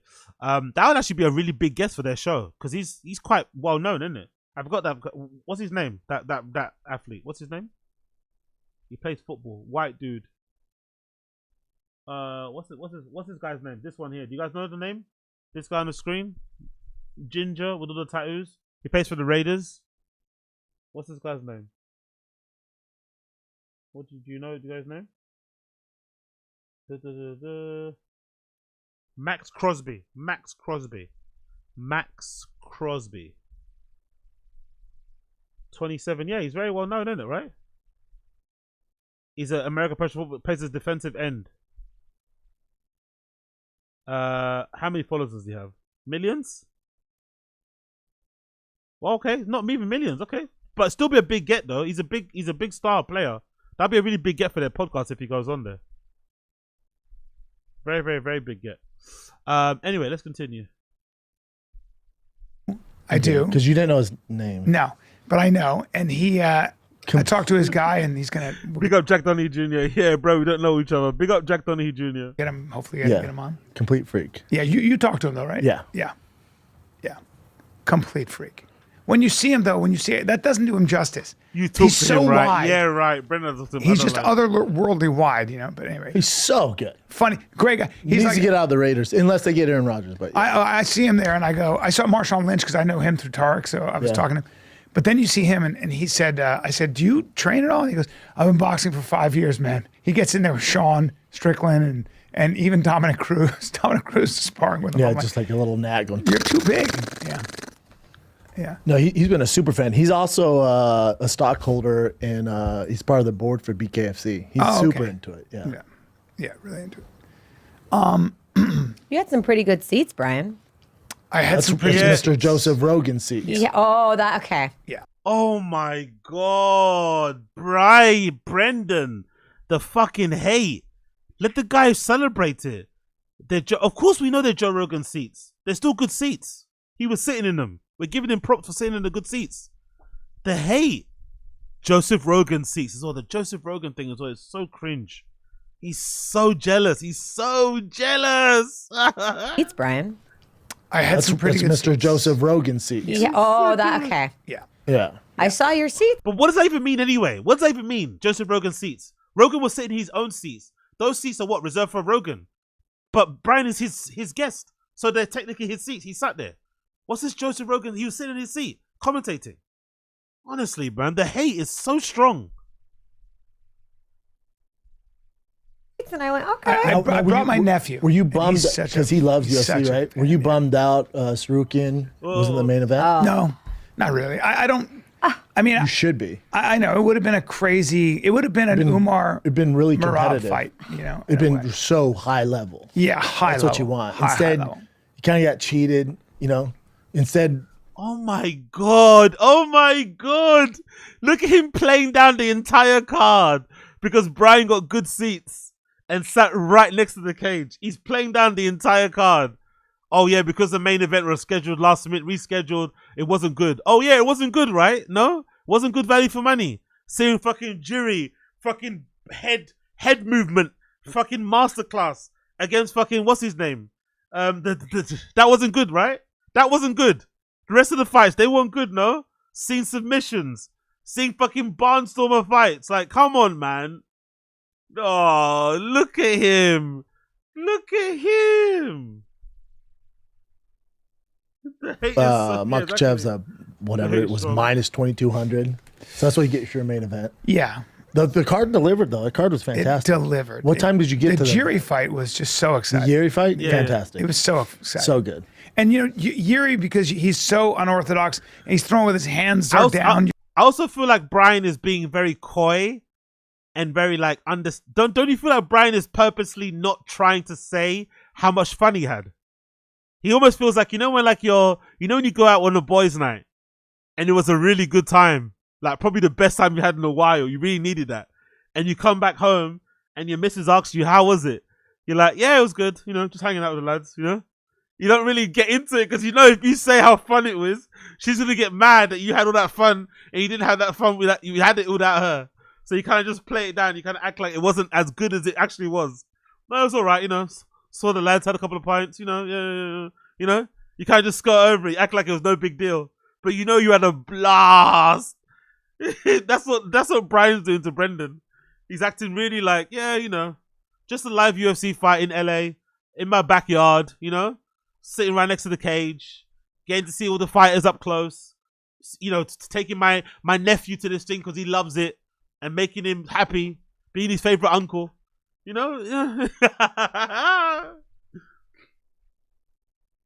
You're always waiting for him to get. There's always a chance he can get knocked out or get. Yeah, bro. Big up High Def. Yeah, looking shiny. I just did the Korean facial, bro. I got my Korean. I got a re-up on my skincare stuff. I got a re-up on my skincare stuff. So that's why I'm looking shiny. I'm looking like a fucking ball. You can probably see your reflection in my fucking forehead right now. I'm looking shiny. You get it?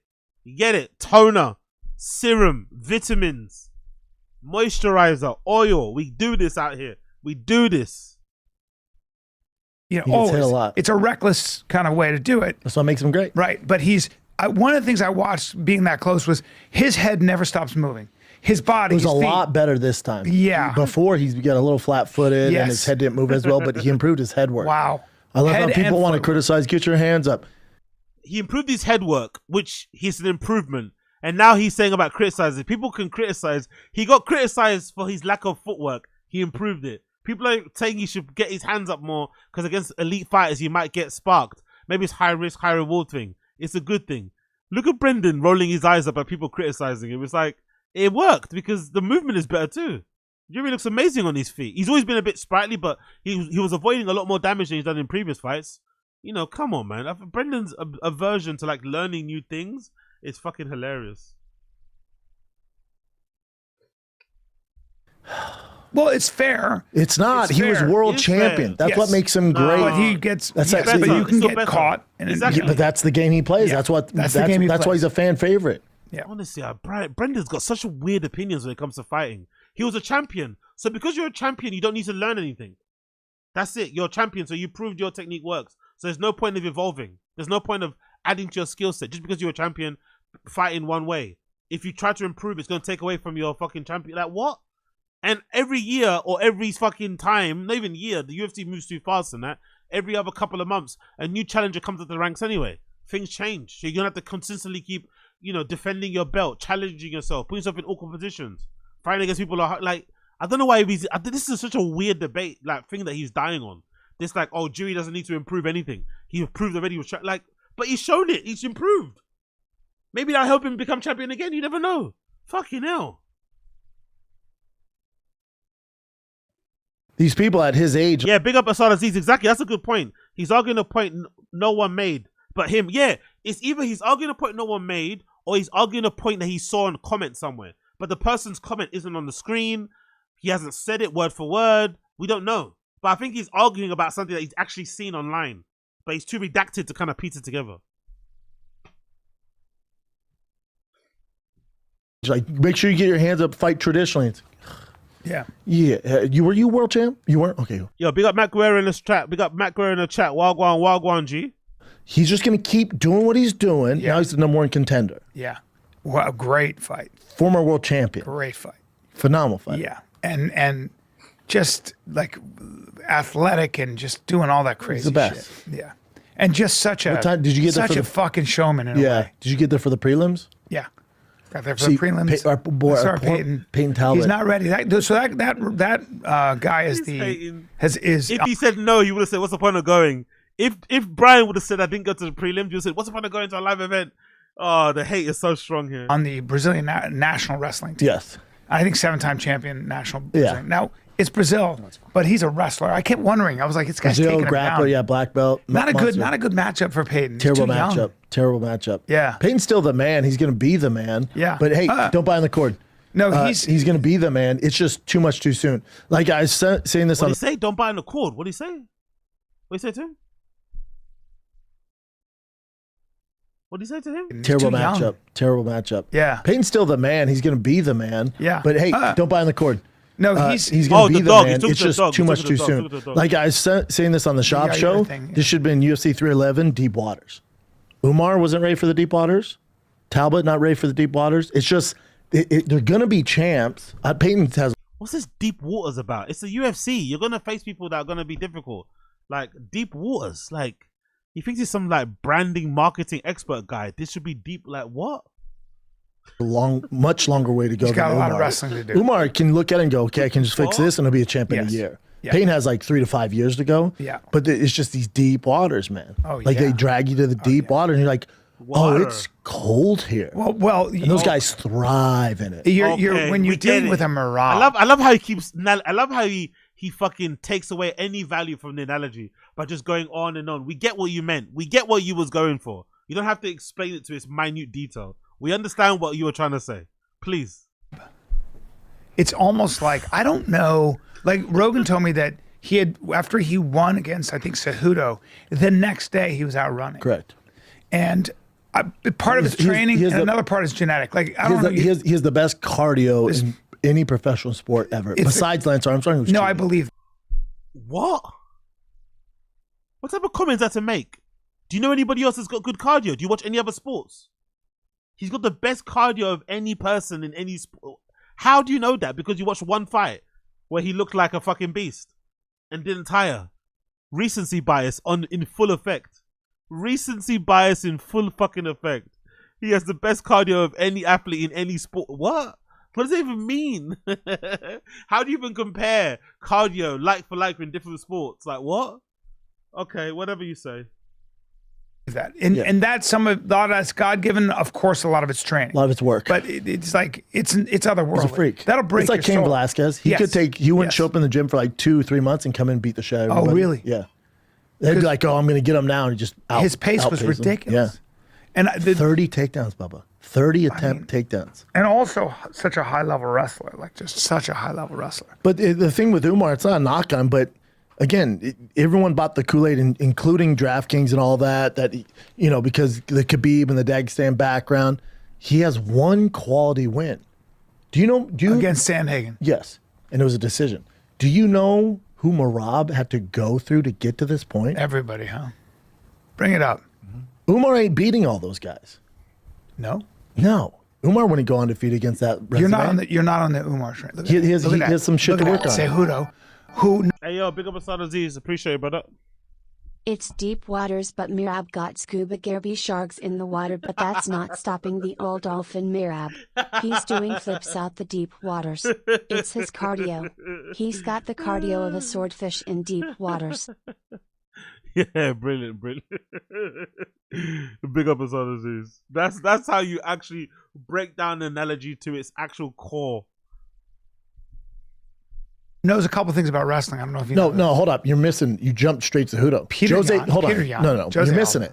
Jose Aldo, the greatest takedown defense of all time, beat him. Peter Yan knows a thing or two about wrestling. Great beat him. And I think he set the record of most takedowns ever. Henry Cejudo, he's pretty good at wrestling, right? Took him down right away. One of the best ever. Then Suga, and now Umar. So I always go based off, all right, who's their strength of schedule, what's their background, who have they beat? Okay, he's beat everybody. Good God. Good God, they don't want to be champ. He's also smiling. Oh, good God, they don't want to be champ. Yeah. And then Umar, let me go down his record. Okay, beat Corey Sandhagen. That's Bring it. up Umar. And by the way, I'm smiling through the whole thing. Smiling through it. How do you deal with that? Not tired. Ridiculous. Now, he's going to look at his record before. Like Corey Sandhagen and nobody else. Yeah. It's Florida Atlantic versus fucking Ohio State. I'm taking Ohio State. I know they're undefeated. I know they have the hype. Right. Because Ben Askren was talking about that. Like, you might be a great wrestler and all that stuff works on that guy. But it's not going to work on the highest level guy. But although I'd like to see the CompuBox numbers between Umar and Actually, Merab. you know what? I'm fed up of them talking about UFC. I'm gonna change it. Let's skip ahead to this Armin one. Armin talk. Armin Tashurikan, or how you say his name, apologies. Back issue or weight issue. Let's see what I'm talking about here. They're boring me with this fucking... In other words, you think you might have had the yips. He had a weight issue. Oh. Yeah, it's the weight cut issue. Oh. 100%. The day before? I was going to say that doesn't... The day before. And then Dana, their number one thing is if you don't make weight, fuck you. They can't stand it. Did you see Dana? Furious at him. Was like, nope, he's going to have to earn his way back to the title shot. You're like, oh, fucked up. And then Armin comes out, he's like, Dana's right. I'll do whatever it takes to prove I'm number one. Whether it's one or two guys, all good. It's like, oh, that's a weight issue. That ain't an injury. That's a weight issue. That's a weight. What's that? Big up game, but you don't pronounce the T, so it's Sharukian. Okay, so it's Sharukian. So Armin Sharukian, not Sharukian. Sharukian. Big up Game Bread. Appreciate you. That's what happened there. He put on he all goes back that to the weight. bottom? He put on all, not the bottom, but he was looking juicy. Juicy. And I don't mean juicy that way. No. But they said it's covering his back. Didn't he maybe sprain his back doing all those fucking exercises with that lady? That attractive lady that Brendan likes all her pictures. That's what people are saying online. I saw people saying that might be the reason why his back gave out. Because he's had back issues before. And that might be an issue that kind of exasperated it when he was doing those exercises where he kind of rolls around on his head and shit. I just mean juicy as Yeah, thick. no, it's normal for guys to put on that weight. So I think the weight cut was the issue. Hey, where are you looking? Why are you looking over there? I'm looking at that map. What did you just say? Well, I'd like to rewind the tape, sir. Let's take a little break, B, because one thing. Nope, we don't care about DraftKings.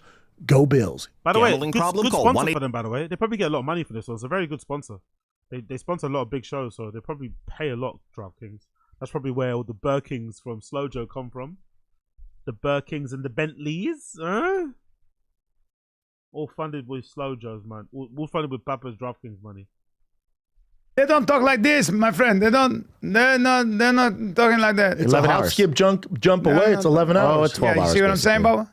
So I get a little. It's kind of Dagestan. Same kind of Turkmen people. Tell Marab that. See what happens. Take it easy. Tell Marab and tell Topiri that. No, guys, watch what happens. Guys, take it easy, guys. Yeah, no. Guys, different. I don't mean it that way. Different. Okay. It's only 11 hours though. I'm just saying. Not close. No. You had fun though. Yeah, I find it stressful, but it's. Oh yeah. Oh, I saw our boy Skylar Aston. By the way, he doesn't find it stressful. He's lying. He's trying to make Brendan feel good. He doesn't find it stressful. He enjoyed it. He had a blast. He took his nephew to the UFC, who loves the UFC, who probably idolizes Rogan, idolizes the fighters, maybe wants to fight himself, or just loves the sport. He had a blast. He met loads of celebrities. You know how Brian loves small talk, being the center of attention, being surrounded by other famous people, making them laugh, blah, blah, blah, blah, blah, being the court gesture that he is, silly goose. He loved it. But he has to keep playing it down and saying it's stressful, this just to make Brendan feel good. Because you know Brendan feels horrible.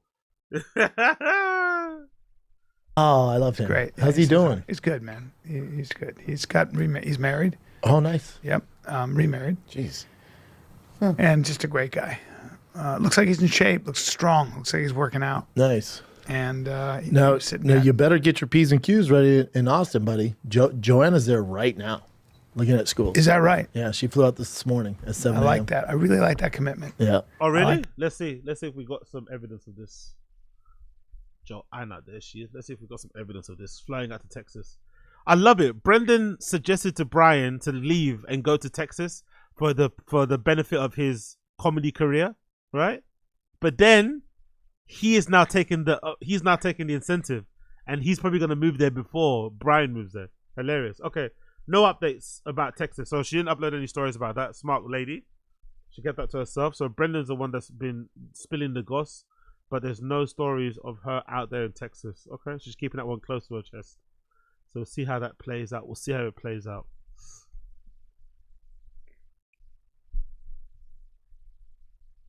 Let's see how it That goes. a lot. Come on, Yep. go. P's and Q's are in order. All right. Yeah. No. And I'll bring this hat. I'll bring this hat if I have to. That would go well. Say something over else. P's and I Q's my might ass. take up riding. Oh shit, big up High Def, bro. Big up High Def. What a legend. Appreciate you, High Def. Thank you for the 5 membership bomb. You're a fucking ledge. Big up High Def. Big up High Def. Appreciate that. Everyone that gets a membership from High Def, make sure you say thank you in the stream chat. A legend. Absolute legend. Thank you, High Def. Appreciate you.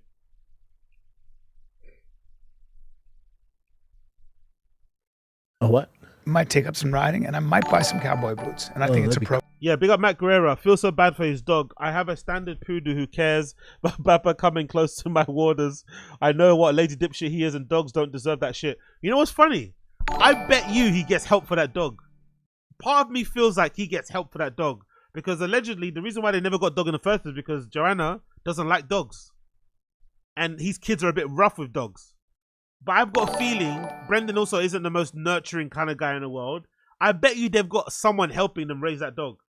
I bet you they've got somebody raising that dog or doing. I bet you any money. Something tells me somebody that isn't Brendan is raising that dog. I just got a feeling. Cool. Yeah. I think I'm allowed to wear some cowboy boots. I'll wear them in too. Do it. You know what I'm saying? Push yourself. Pretty comfortable. I wore them. Brian Callen, the master of fucking inaction and procrastination. Brendan tells him to go to Austin to pursue his comedy career and take it seriously and integrate himself back into the comedy scene there and become a fixture in the comedy scene over there and maybe be a fixture in the comedy mothership. He's lazy, and then Brendan figures out, okay, fuck it, I'm gonna go. And now his wife's out there looking at schools. Brian Callen, man. This is why his career's never taken off. Not because of the allegations, but this is a good example of it. Just this lack of incentive and move and just like why would he should have been in Austin the moment Joe left and went there anyway. He should have went and followed him straight away. Really and truly think about it. Because he's only got comedy left. But he divered, you know, whatever. All the free slots got taken. Now you got to work yourself up again and kind of reintegrate yourself back in there. And now you're also coming off the back of the Bobby Lee drama where everyone fucking hates you. Like, this is why he's never really been the guy. Not because of the allegations, but because he's just hopeless. College. Cowboy boots. I wore them in elementary school. Would you wear cowboy boots? No. They're kind of uncomfortable. You really got to break them in to get comfy. They take a lot to break in. They're narrow for me. I need to display my toes. Foot. Yeah, I like my feet to breathe. Got to display my toes. Yeah, me too. Me too, Daddy. Me too. Yeah, I feel a little bit like a poser if I show up. And yeah, I'm with you. Yeah. Not cool. Yeah, so... Weren't you talking to a builder from the Palisades? Oh, dude. I said it's going to come back 5 to 6 years. He says 10. He said he's a big builder, and he said, this in a way is good for my business, which is a terrible thing to say. Yeah. He felt bad about it, but he said, the people that think that the Palisades is going to bounce back and they're going to... There is so much to do as a builder. Completely you got to get rid down. of all the toxins. Oh, yeah. Yeah, I read somebody said basically, if you have all the money in the world, because of how the permits work and shit, basically, I think that might have been, who is that? I think that might be somebody, some comedian maybe said it. They basically said, from the moment that you put a shovel in the ground to start rebuilding, it's 3 years. The moment you're allowed to put a shovel in the ground. Allegedly. No matter if you've got all the money in the world, it's going to take 3 years to rebuild your house. Fucking hell. Surely if you've got, everyone in the stream chat, are you the same? If it's me and I've got money, maybe it's different if you can't afford it. If you can't afford it, it's different. But let's say you're an actual celebrity that has money and your house burned down.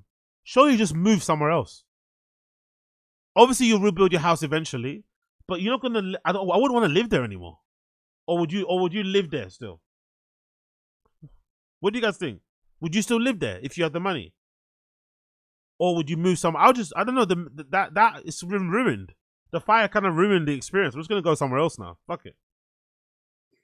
What are you guys saying here? It's funny that Papa has no choice, but they follow Callen down to Texas in order to the show to survive, even though he's always hating on Texas. Bo Jackson. I don't think that's the case, though, bro. I don't buy that. I think the reason why he's pushing Brian to go there is to give him a reason to go there because he wants to start doing comedy again, but he's afraid of going there by himself because you have to kind of make friends with people there by himself who he knows hate him. But he can easily slip in and hide behind Brian Callen, who's well liked. Even though the Bobby Lee thing, you know what I mean? I don't think it's because of the show. I think it has more to do with stand-up. I don't think it's because of the show. I think it's to do with stand-up. And maybe the show is secondary because everyone there, maybe you can get them as part of the fucking guests and shit. But I think there's no ulterior motive. No ulterior motive. It's him getting back into stand-up. I think so. I could be wrong. Big up Josie. If I had the money, no, I would go. Yeah, innit? Like, I don't know. I wouldn't stay. Like, if obviously you want the land still, whatever, do what you want with the land later, but I wouldn't be in a rush to like live there again, you know? Like, fuck that shit. Yeah, exactly. Big up the Crack Fox. Exactly. Don't believe in God, but I'd take that as a sign. Exactly. He wouldn't want me there. Exactly. The lack of home insurance is hard to stay. Yeah, that's a good point, actually, Reza. You'd actually got no choice because the home insurance isn't there. Matt Guerrero, good point. He can't be bothered with the dog. Yeah, exactly. His son. Yeah, exactly. My great granddaddy fought for me for big up Asad Aziz. My great granddaddy fought for me to be on this line. Yeah, that's a good point. That's actually a good point, though. That's actually a good point. Under any circumstance, you should never let up on that land. Never let up. There are serious environmental issues, not just with the soil and the trees and everything else All around. the houses, the cars that burn. The water table. Yeah, of course. There's so many things that have to be done. So many. I think 5-6 years it'd be back decently. Yeah, but you then 10 fully. you then have to guarantee. See, the I think it's 89% of the houses in the Palisades or the California insurance plan, the state plan. They had, because State Farm canceled everything. They represent 89%, I think, of the houses, or it's up 89% in the Palisades because they couldn't get insurance any other way. Did you see the video of the guy taking a torch to Oreos? He was like, I want my house in Palisades made out of Oreo. The Oreos don't burn. That's Yeah, he's like, someone needs to make a fucking That's Oreo hilarious. house. What? This is your solution. Making Oreo house. This is your observation. Oreo house. God almighty. Look how proud he is of sharing that fucking tidbit. Some guy, Oreos. Okay. Okay. It's funny as shit. Yeah, I don't know, dude. I think it's an unmitigated disaster. It is I believe it's the costliest natural disaster in the United States 150 history. billion. In the United States history. Yeah, 150 bill. I think, is there any truth to Ben Affleck losing $50 million in his safe? Because when you have a fireproof safe, it's all good, but all your paperwork and everything else is gone. It gets burnt to Okay, it gets so hot inside. Oh, it gets so there. hot. It still burns the It's inside. like putting it in the oven. Oh, yeah. Oh, yeah. It's like putting it in the oven, sir. So what happens is all None of that your paper shit's money safe. is ash. If you believe he had 50 million in cash, then I'm going to sell you on Umar being champ next week. Yeah, let's see. Wow, Hurricane Katrina was pretty bad. Katrina, 250 bill. I think we're at 150 bill. Just money. Yeah. We'll figure it out. Yeah. Look at dead air. Yeah, Look at the dead air. Hey, so real quick. Look at the dead air. Only 20 minutes in and all this dead air. Jesus Christ. With Rogan at the Trump stuff, is he there now or was he there last night? I'm gonna take this off, okay? Because it's hurting. It's very uncomfortable. Warm. Yeah. But You know what I'm saying? Was he there? Is he there right now? Jesus Christ. Any slight that goes to show you just how pampered he is, isn't it? Look at him. He's actually stressed out. He's actually flustered. He's actually flustered. He might faint. He's actually flustered. Just that silly hat on for the benefit of the show, to commemorate the fucking inauguration, to pretend like you're a Republican, and he's flustered. He's having hot flushes. He might actually faint. He's so pampered, man. Such a pampered old man. For the speech and everything, or was he there? Because they had a dinner last night. He's right there right now. Well, He because should be sitting very close. to Trump. last night, him and Dana and Trump, they had their tuxedos on, and obviously today Trump's not in a tuxedo, and then I saw Dana speak, and he had an all black suit on. No, the inauguration was. Have you heard of changing, Brendan? Have you heard of changing? Outfit changes. It's a fucking presidential inauguration. They probably got budget for a couple of outfit changes. I think so. I think they got budget for a fucking changing room, a porter cabin or something. Do you know what I mean? I don't think it's that much of a stretch. Fucking hell! What the fuck is this show? No, I know, but last night was the picture. Probably a party or something of some kind. or Yeah, something. celebration. I wonder if they. Why I mean, didn't they if you're invite you Trump, guys? You've got to keep your mind really focused. You know. You Oh can't my let your god! mind Oh wander. my None god! of those Magic gentlemen mind. can. No. Oh my god! They're gonna shield Magic Mind. Yeah. Diet Coke. Fuck off! Fuck off! .com/TFATK. Jesus Christ! By the way, what are these ads then? This little ad they do that with this Magic Mind in between. So everything else is like a hard ad. Then they do these like, oh fuck off, fuck off. And I apologize to everybody at the Venice West. And I thought my corporate gig was tonight. It's tomorrow. Okay. Woke up this morning and realized that. And then we're Not a supposed to good be thing. tomorrow at the Venice one? Yes. Okay. Invited a lot of people. My sister Okay. bought 10 tickets. Not good. Jesus Christ! So you forgot what day your show is on. You don't know what day your show is on. Nah, I gotta listen to it from the beginning. This is insane, bro. And this guy wants to sell out theaters and shit. He's so fucking hopeless. 60-year-old man, by the way. 60-year-old man just forgets when he has a gig. Big up Assad Aziz. 5 seconds of dead air. Oh. Sue, you like Moana? Yeah, exactly. Yeah. Moana, exactly. Big up Assad Aziz. Honestly, hold on. Let's play this one more time. I want to hear from the beginning. Sorry if I More take it and flowy. cure cancer. Mm-hmm. I want to hear from the beginning. Mm-hmm. He even drinks like an old man as well. Like the taste. Okay. All right, you're off to Vegas tomorrow, buddy? Yeah, buddy. Doing a corporate gig. Had a gig, and I apologize to everybody at the Venice West. And I thought my corporate gig was tonight. It's tomorrow. Okay. Woke up this morning and realized that. And then we're Not a supposed to good be thing. tomorrow What? at the Venice one? Yes. Okay. So basically, he's lazy. He didn't want to do 2 gigs because he went to the UFC. Yeah. So basically, he booked himself, double booked himself. He went to the UFC on Sunday. He had that gig in Venice West on the Monday, and then the gig for the corporate was on the Wednesday. He just got lazy. Big up Wingers. Appreciate you, bro. Has the least responsibility of an 70-year-old on the planet. Has done this horrible podcast the same day for a decade. Exactly. Messes up his dates. Exactly. And they probably film at the same time. Remember earlier when you used to come late? You used to appear late. Like, how do you appear late for a podcast that you film in the afternoon? It's only like you have to wake up from like a 9 to 5. You still got there late. Oh my God, bro. He just got lazy. He after the UFC he probably got tired. He got too much socializing, too much drinking of the wine, fake smoking cigars. He's like, you know what, fuck it, I'll cancel the, because he didn't cancel the corporate gig that pays more. So he basically canceled the gig that pays the least.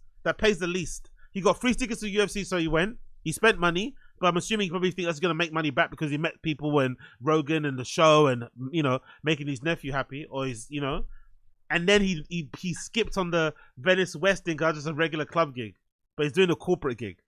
Wow, man, so shit. Not his fault. He didn't have his magic mind Exactly. yet. Oh yeah, I'm about to say blame the team. It's the team. It's the team's fault. It's the team's fault.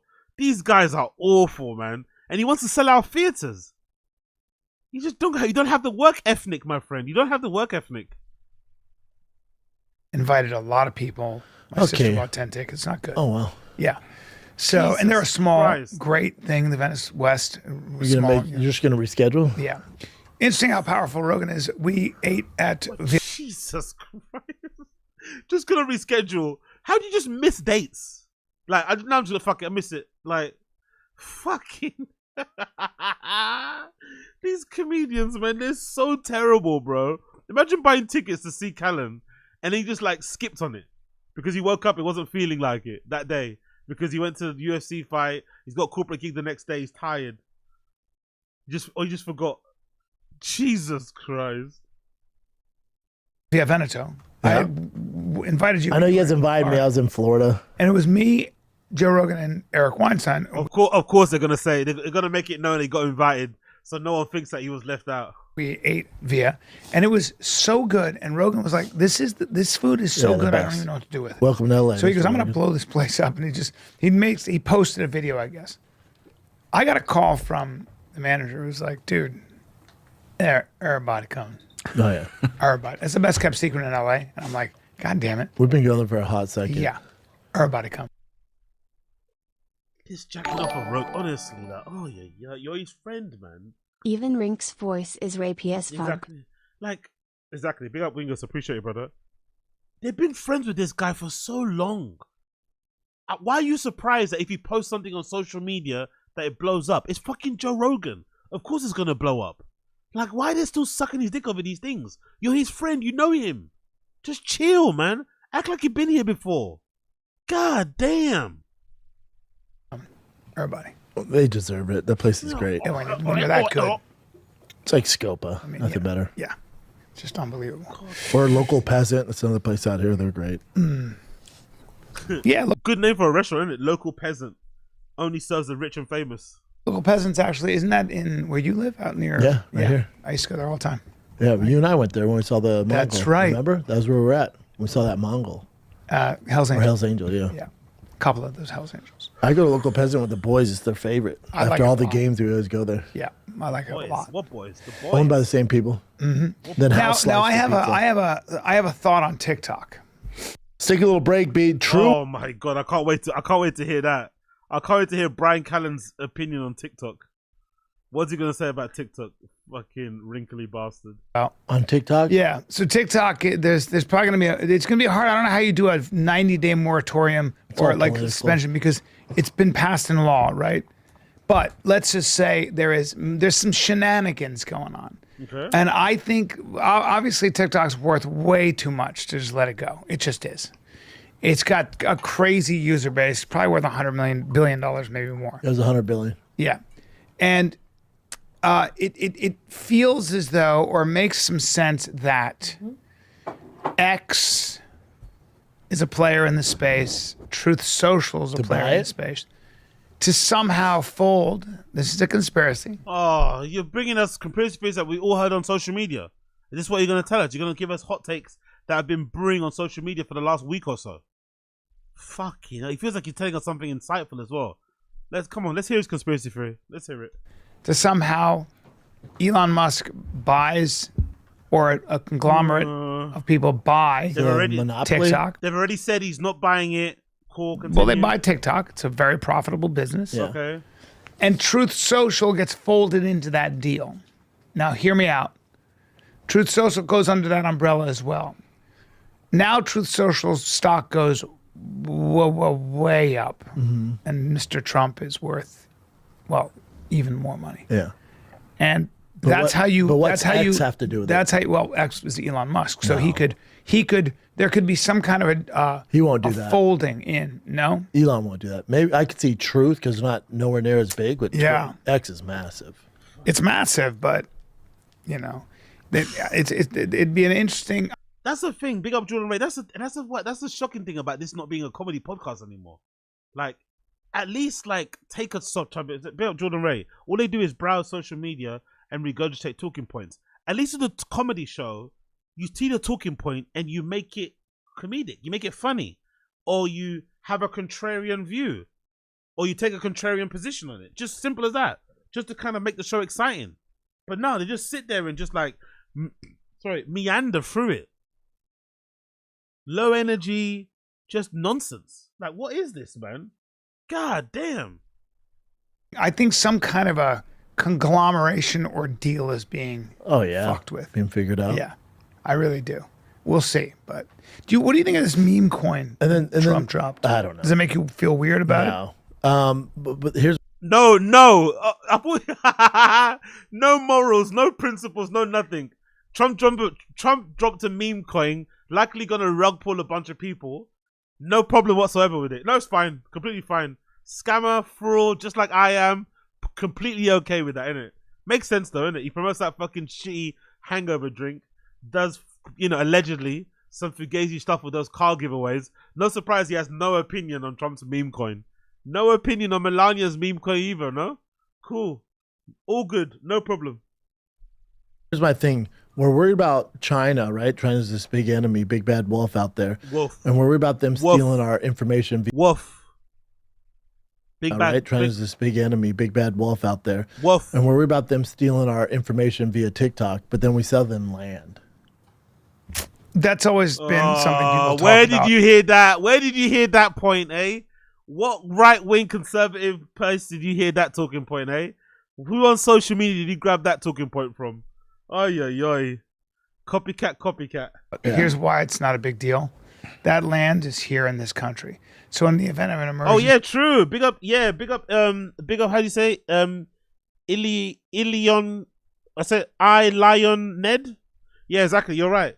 They chastised Hawk 2 girl for doing the same thing a few weeks ago. Exactamente. And see, we take it back. We just take it back no matter what. Yes. That's always what it was. So that's why. Can't they get info? Maybe they always have had info. Yes, they get their info. The Chinese get their info. So do you think them getting the info on TikTok's kind of? Oh yeah. By the way. I don't know. Short intermission. Anyone out there that has old noise cancelling headphones? I have old noise cancelling headphones. Look, I even had to wrap them around with duct tape on one side because the thing broke. If you have old noise cancelling headphones, don't be so hasty to buy new ones. Just replace the ear cups. I bought replacement ear cups for my noise cancelling headphones and they sound incredible now.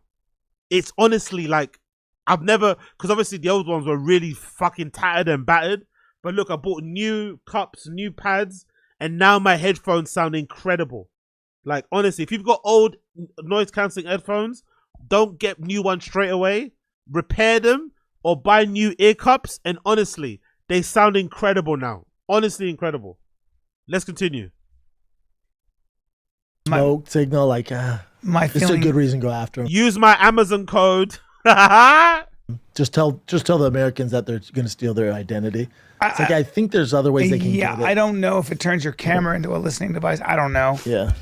But I would say this. I think that the biggest way the Chinese, from what I have read, gathers information is through their student base. So they have a lot of students that are in all these PhD programs. Let's skip and forward they're ahead. all in science and math. What's that? And American by what? the What's way, our AI labs, a large American contingent Primeval. of the Oh, have you AI watched that, by the way? programmers and I watched that. Did you watch that? I started on the plane to Florida, and I freaking binge watched all 6 episodes. Is there going to be a season 2, or? I don't know. Not that great, by the way. American Primeval started off pretty well, but by the end, I was a bit off it. Is it Primeval? Yeah. American Primeval. Okay. Started off pretty good, but by the end, I was kind of bored of it. Meh. I'll give it a 6 out of 10. Meh. It's painfully good. It's painfully good. Stressful. It's stressful. It's harsh. It's American Primeval, Chin. I don't know American what the Primeval. fuck that is. Hold up one sec. American Primeval. Don't look at these yet. Oh, not yet? No. Okay.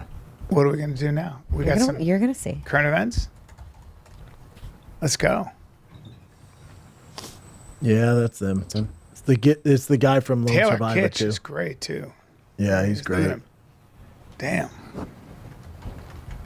He's really good.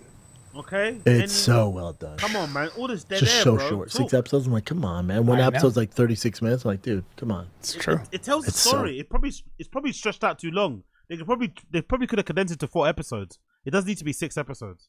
Why do you want it to be longer? To tell what story? It got told. You know how this story ends. Like, it's not. You don't need to tell it any longer. Good though. And that actor is so good. So good. It's hard to act like that. It's like just everything about it. Whenever I watch shows like this, I think about what it's like to be on set. You would hate it. Brian so wants to be back on set. He longs to be back into Hollywood, isn't it? He wants to be in Hollywood so badly, man. So much, Bless dude. him. Bless him. The costumes, the makeup, the holding those positions. You're outside. It's cold. You're fucking. It's a lot. I wonder where they shot that. It looks like they probably shot it. Does it matter, really? Does it matter? Montana. Come on, guys. For fuck's sake. Let's fast forward a little bit. Current events. Jesus Christ. 5, and the plane is about to board, but the person in row 17 is already standing up and has mushed their way to the front and thinks they're going to get out before you. Yeah, that's wild. Hey, Brian, can you plug in your thing? I think it came off. Brian. This right here, the cord, just plug. My cord came off? Yeah. Oh, fuck, dude. Oh, fuck. You got it? You want me to do it? Yeah, I got it, I think. Of course he can't plug it in. Fucking hell. He's fucking useless. He can't plug in the cord. He can't plug in the cord into the microphone. He cannot plug the jack into the mic that he just pulled down. Just line it up and plug it in. It's not that difficult. Oh my fucking God, man. If Chin leaves, they are fucked, innit? They can't set up equipment. He doesn't know where to plug it in properly.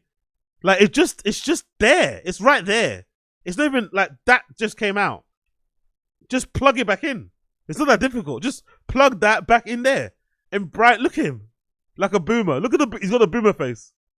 Look at the boomer face. He's so useless. Look at the boomer face. Look at him. They better give Chin a fucking max contract. They could not afford to let Chin go, man. Chin is horrible at what he does, but he still holds his pod together. These guys are so awful.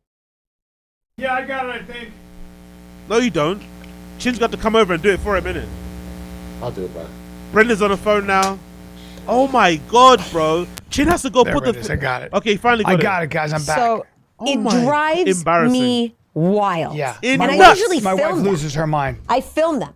Nuts. Drives me wild. Yeah, and I usually my film wife them. loses her mind. I film them, and I feel like it's my job to teach people manners. Does this drive you guys insane? Yeah, my wife goes nuts with It it. drives me insane, but it's also like, all right. It's not that big of a deal, girl. Like, relax as well. Oh, hold on. Can you see them in the screen? Can you see them? My bad. Apologies if I'm not. Can you see them there? No, you can't see them, can you? So, can you see them? You can see her. So let me move the chat. Let me move the chat quickly. Sorry, apologies for that. Let me move the chat. Let's put the chat up here so you can see. You can see what's her face. Let's get rid of Botrix. Let's get rid of Botrix. Boom. Okay, cool. There you go. By the way, if I'm not mistaken, the thing they're talking about, I think they're talking about people who leave the airplane. You know, when you're getting off. You know, when you arrive at your fucking destination and everyone's obviously getting off the plane. They're talking about people who sometimes who rush from the back to get their luggage that's in the overhead compartments at the front to try and get off sooner. That's what they're talking about. It can be annoying. It's a slight inconvenience, but it's not an issue deep enough to talk about on a podcast topic. It's not that big of an issue. You know, you're really scraping the bottom of the barrel if this is part of your, like, this is one of your topics, you know? It's not that big of a deal. It's not rampant. Usually it's one or two people on the plane that might do that. It's never a big deal. Most people are cordial. Most people have good manners. Most people just wait their turn, get their luggage and walk off the plane. It's not that big of an issue.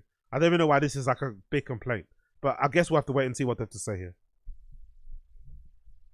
One person. Yeah, I don't say anything. I'm sure as fuck not gonna film it, but. Oh no, I do, because I get really frustrated. Yeah, big up Uche. That's a good point. Leaving that in was payback for Brian calling him low intelligence. Yeah, that's a very good point. And so it's becoming a real big deal. So like American Airlines claims they're now like gonna put a stop to it. The first thing was called gate lice, where people are like in actually boarding group 9, but they go in with boarding group 2. Yeah. Certain airlines shut that down. Yeah. Because I've made a mistake where you think you're there and they're like, what are you doing? Oh, this is a video someone took of a passenger Is this part of it? I'm not even sure. invading the passenger's personal space. This is another issue people are talking about. Oh. You know when people put their foot up and your rest next to you? This guy's just reaching over. Filming and shit.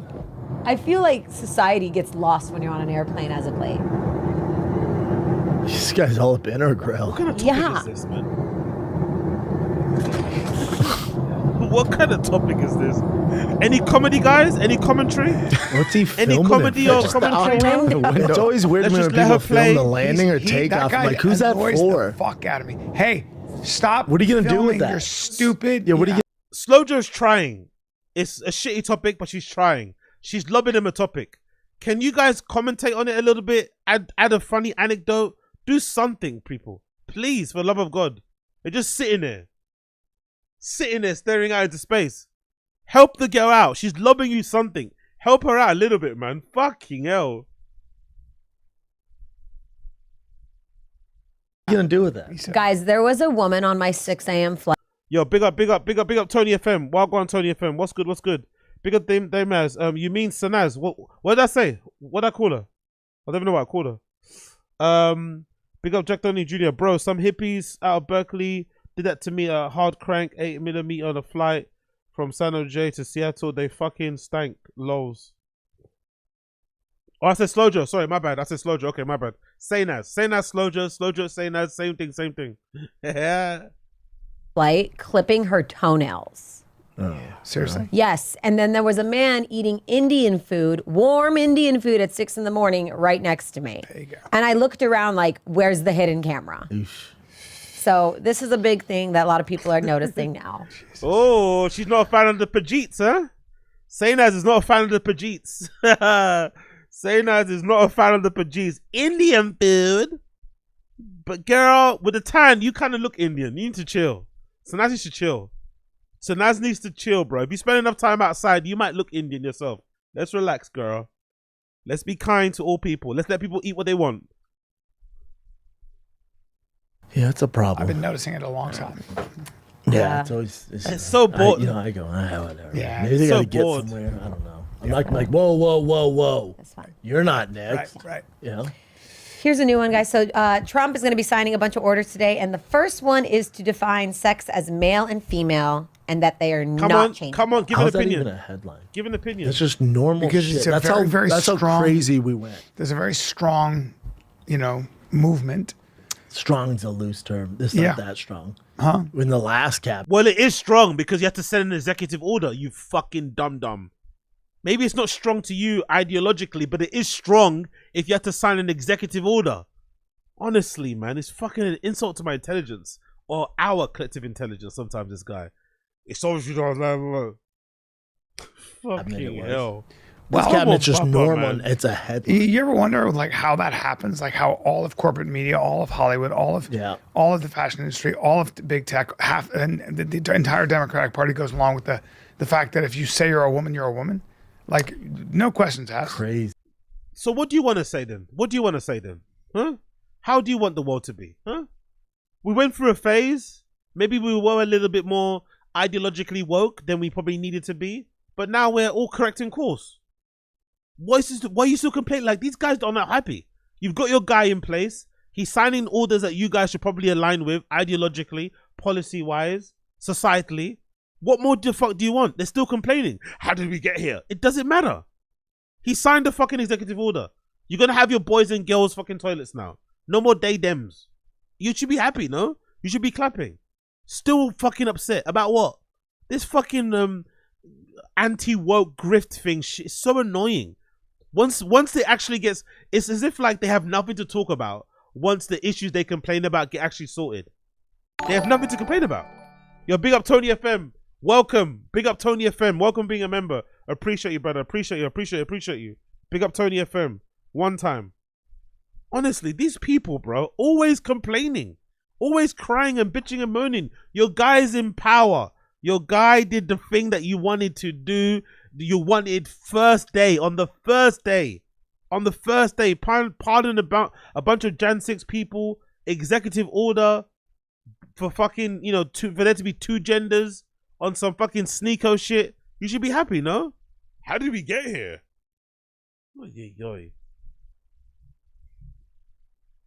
Caitlyn Jenner won Woman of the Year.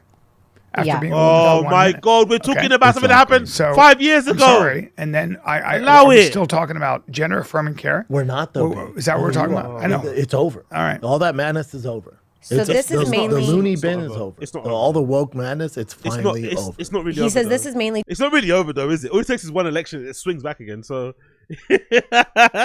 enjoy it while it lasts. To prevent currently on U.S. passports, you can do male, female, or X. That's scary. And they're also hoping it'll change things from prisoners who wants to get sex transgender changes while they're in prison. Why does it matter how people self-identify anyway? I understand it's annoying if it's imposed on you, but if people want to self-identify as whatever, why does it concern you so much? That's the one thing I've never really understood. They get so hot and bothered about these people that do this right-wing grift. I understand when it's imposed on you and your children. I get it. No one wants that. That is not cool. We don't want to see drag queens in your nursery reading rhymes or reciting books or poetry to your children. No twerking, no striptease. Cool. But why is it so important to you how somebody else identifies? Why? This is not over, dude. This is going to be challenged like a motherfucker. You'll see, and it's going to be hard to overturn. The main thing is children, Yeah. I think it's criminal, and also the children thing is a ruse too. That's all fake. That's all fake too. That's another form of virtue signaling about the children. You don't care about the children, bro. The guy to your right doesn't even like hanging out with his own family. Wife, best friend has a wedding and he's nowhere to be found. Quits comedy to hang out with his family more so, but the only time he seems to hang out with his family is when they're playing baseball. This whole family thing is a fucking misnomer. The guy on the left, the Riggs guy, he's been married twice. Do you know what I mean? Family? Why did you get divorced if you care so much about your family? Come on, man. Fuck off. Family, kids.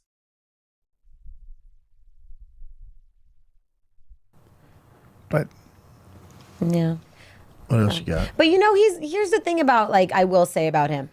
It's not like he's totally like bombarding against everybody. He's but- not anti-trans. He's just like, can we leave? Can we be normal? Yeah, he had the village people at his victory party. How about science? How about can we be normal?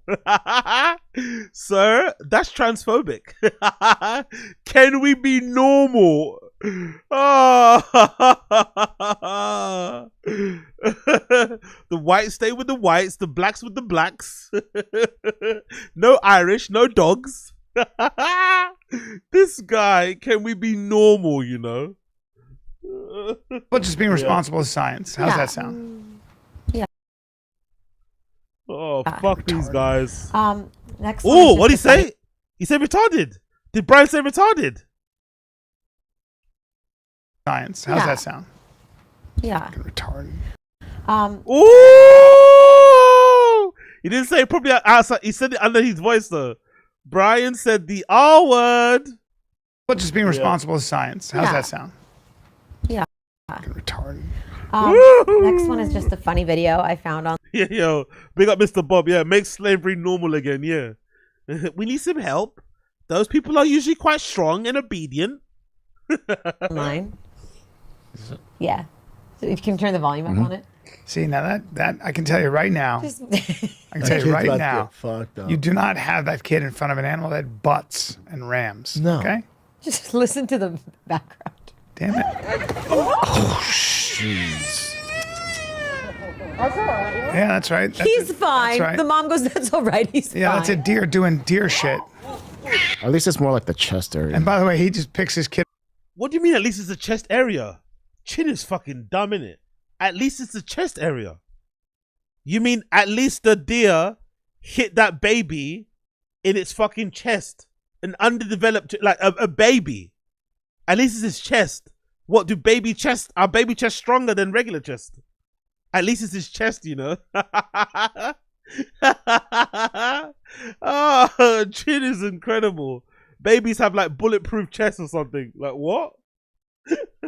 At least it was his chest. That could still cause internal damage, bro. Internal injuries. What the fuck? At least Like it's he his didn't know what to chest. do. I mean, That kid is like 3 years old. It looks like maybe even 4. Like that's a baby. His chest. I just don't He understand. said this was the second time that it happened.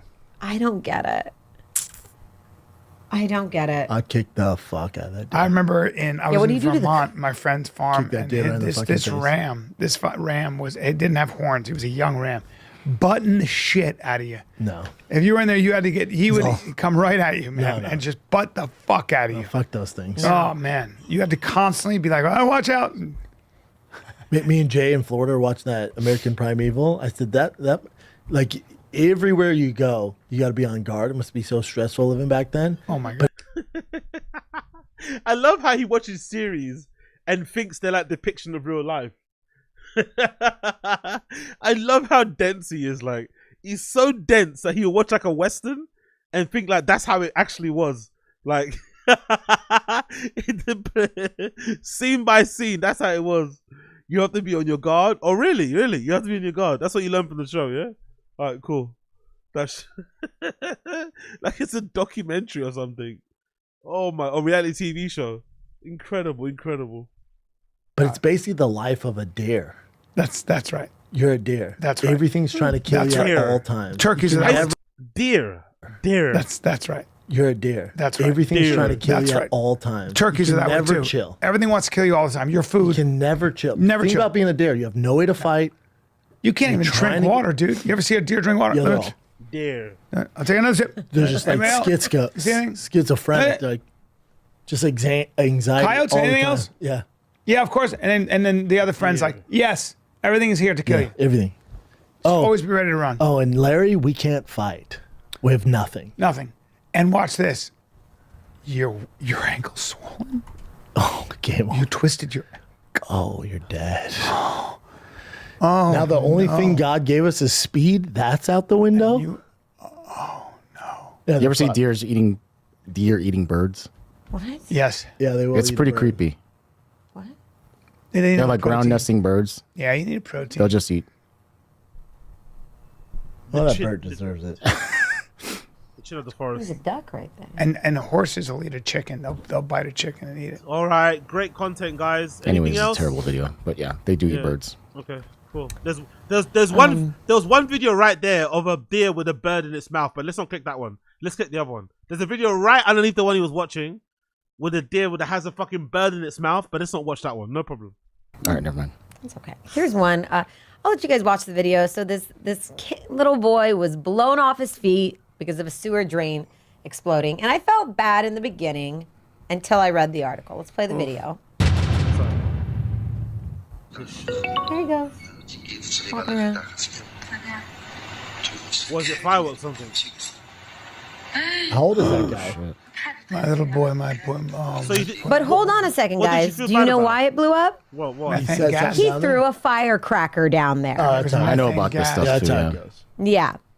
So Is he okay? he was treated. He took to the So we don't feel bad for the child for being flung up 60 feet into the air and being like and landing on the floor because it threw a firework in the. We don't feel bad for that child, no? Okay, cool. We don't. Oh yeah. This point is fucking hilarious. hospital and was treated for his injuries. He's expected to survive. Well, He looks like that's about not good. 14, 15, yeah. I mean, he got Expected launched. to though. No, he's like a survive. little kid. He's like looks like a Is he? 8-year-old. No, Look he's at a lot him. younger than I that. can't tell when they're He's Asian. he's a very little boy. He's a very. Look at him right here. He's probably like tiger Dropping size. it in there right Oh, there. that is awful. I hope he's okay. Oh my god. But this happens every year Oh my God. in China. Oh, I think he Jesus. sent that little Yeah, I dude. hope he doesn't have That's not permanent good. injuries though. How do you know it happens every year? How do you know it happens? Well, The chin happens every year in China. How do you know? Yeah, Have you been there? don't put firecrackers in. And there's gases in their sewer. I'm not sure what type, but that's why it happens. Yeah, and we've they seen keep those other doing bombs, yeah. I'm not sure what type of gas. Don't worry, we know you're not sure. Let's take a little break and talk about Another fucking ad. Fuck off. No. I refuse. God almighty. How many ads does this fucking shitty pod have? this one is stupid to me. Is that new or? No, To you, it's on To there. you. That's good. Oh, they got you. So Drake is filing a defamation lawsuit against Universal Music. Oh, here we go. I'd love to hear their opinion on this. I'd love to hear their take on this. I'd love to hear Brian Callen and Brendan Schaub's take on Drake's defamation lawsuit against Universal Music for the Not Like Us record. I'm dying to hear. I'm dying to hear their opinions. I'm dying. Music Group for Kendrick Lamar's song "Not Like Us." Well, he's saying they pumped up the views and we're like promoting it. Yeah, but like, And I guess they do it to all music artists. But in the history of the rap game, don't they diss track each other all the time, right? They diss track each other all the time. That might be the whitest thing she's ever said. They diss track each other. They diss track each other. Big up Sunhouse. Stay in your lane, girl. Stay in your blood clot lane. I don't think it's more of a business move because his money's predicated on downloads on the music, and they're saying that Kendrick Lamar's numbers were falsified. It's also on the song Lamar Yes. Big up Daniel Clements in the chat. Big up Daniel Clements. Wagwan. calls Drake a pedophile. It says UMG intentionally sought to turn Drake into a pariah, a target for harassment or worse. The complaint reads, UMG did so not because it believes any of the false claims to be true, but instead because it would profit from damaging Drake's reputation. Wow. Yeah, because he was in some sort of negotiation for his new contract. Yeah. So there's definitely some foul play there. He claims UMG and Spotify inflated the streams of Not Like Us, like There you you go. said. Lamar's not shy of going after people, huh? Lamar? Right. Fucking Lamar. Oh my god, man. Ay. Right? Lamar Jackson. I mean, Oh, yeah. When you say last name, I Kendrick was like, Lamar. Lamar Kendrick Jackson. Lamar. Yeah, he's not afraid to. And remember, he's playing at the Super Bowl and he's playing this song. Really? No, we don't know if he's playing this song. They said he's playing is? Not Like Us. Yeesh. Huh. I bet he doesn't say the pedophile thing though. No, he can't say a lot of it. They'll probably portion it, but they did say he is playing Not Like Us. Usually, a Super Bowl thing's like a remix of all the greatest. Yeah, hits. his lawyers would probably say, "Hey, dude, you're in the middle of a lawsuit. Don't." Also, the Super Bowl is not gonna let that ride. Yes. The suit, no. Yeah. Drake's. Ever since the titty thing, they don't let anything go. So it says days after Lamar released the song, Drake's security guard was shot outside his Toronto home. With the palpable and physical threat to Drake's safety and the bombardment of online harassment, Drake fears for the safety and security of himself, his family, and his friends. I don't blame him. Yeah. Yeah. So I guess that means like, what's too far now when you're... Well, I nowadays... mean, look at Tupac and Biggie. They both died from that stupid beef. Yeah, your fandom can, you know. Yeah. Stupid beefs. Can you explain the stupid beef? Do you know the origin of the stupid beef? But him suing doesn't help When his your fandom has safety. It doesn't help his safety. Yeah, Exactly doesn't my help. point. No, it's already cat's out of the bag. You know? I think it's more of a strategy for business stuff when it comes to Spotify. I mean, damn. Justin Baldoni files that $400 million lawsuit against Blake Lively and Oh Ryan my Reynolds. God, how late are This is gonna be we? very interesting. That one is, yeah. Not really, not really. You're 7 days late, 10 days late, maybe. Oh my God, man. God, I wish I cared. Yeah. You know? Well, You don't care about the show even, do they? They don't even care about the show. This is a torture, bro. They are really, really, really bored, you can tell. I kind of care because she sued him for sexual harassment, and I think she was weaponizing it. Oh, I kind of care because I got done for rape. I kind of care. Sexual harassment. I kind of care. Remember? That's why I'm here, by the way. That's why I'm here. That's why I'm here. Oh my God. Absolutely brilliant work there by Brian. Brilliant work there by Brian. Yeah, fair. And I think it's going to be... He's going to fight back, change the game so people He's don't got do it. receipts. Yeah. Oh, By the way, this is different. Justin Bandoni's case against that woman is different because that lady was disliked from the beginning. If anything, she was a misstep from her. Well, Blake Lively, big misstep. She suing him was a big misstep because it was basically her way to try to rewrite the narrative that people don't like her. Like other women don't like that lady, you know? Other women think she's a fucking bitch. So she did a wrong move by doing that because now it's going to come out how much of a piece of shit Blake Lively is. And unfortunately, it's also looking like Ryan Reynolds is also getting roped into it as well, which is also, you know, which makes sense because I've always said I think people have always said, it's very rare that you get like a piece of shit husband and a nice wife. Usually they're both pieces of shit in their own way. You just don't see it with the other person because they're better at hiding it. But Ryan Reynolds seems like a really cool guy, but there's no way he's not similar to Blake Lively because they're married. So he definitely has elements of her in him. But this case is not similar to Brian's case at all. Not similar at all. And also these people are like, you know, famous, high in demand. Their movie that they did together fucking made a lot of money at the box office, which again is another crazy part of the whole story. They're beefing just, you know, personally, but the movie they did was amazing. And most likely they can't do a sequel now because they've obviously fallen out of each other. So yeah, it's fucking crazy. But I love how Brian's like, you know, internalizing this and making it all about himself. And Brendan can't be bothered, even though this relates to Brian in some regards, because of what he went through. Funny times, shit podcast, let's keep going on. He does? Yes. What happened was she's... They're on set together. Well, the movie did really well, right? Uh-huh. So when you read about this, it's kind of interesting. So this dude read a book. Someone turns to a movie. He raises $25 million. He writes the script. Somebody directing. It made $350 million. Blake Lively decided to take the movie away from him. He wasn't even allowed to edit it anymore. He's got all the receipts. Oh, he was the creator? Yes. And starred in it? And the editors go, we can't even talk to you as per the studio. Oh, wow. Because Ryan Reynolds got involved with his wife. Powerhouse, yeah. Yes.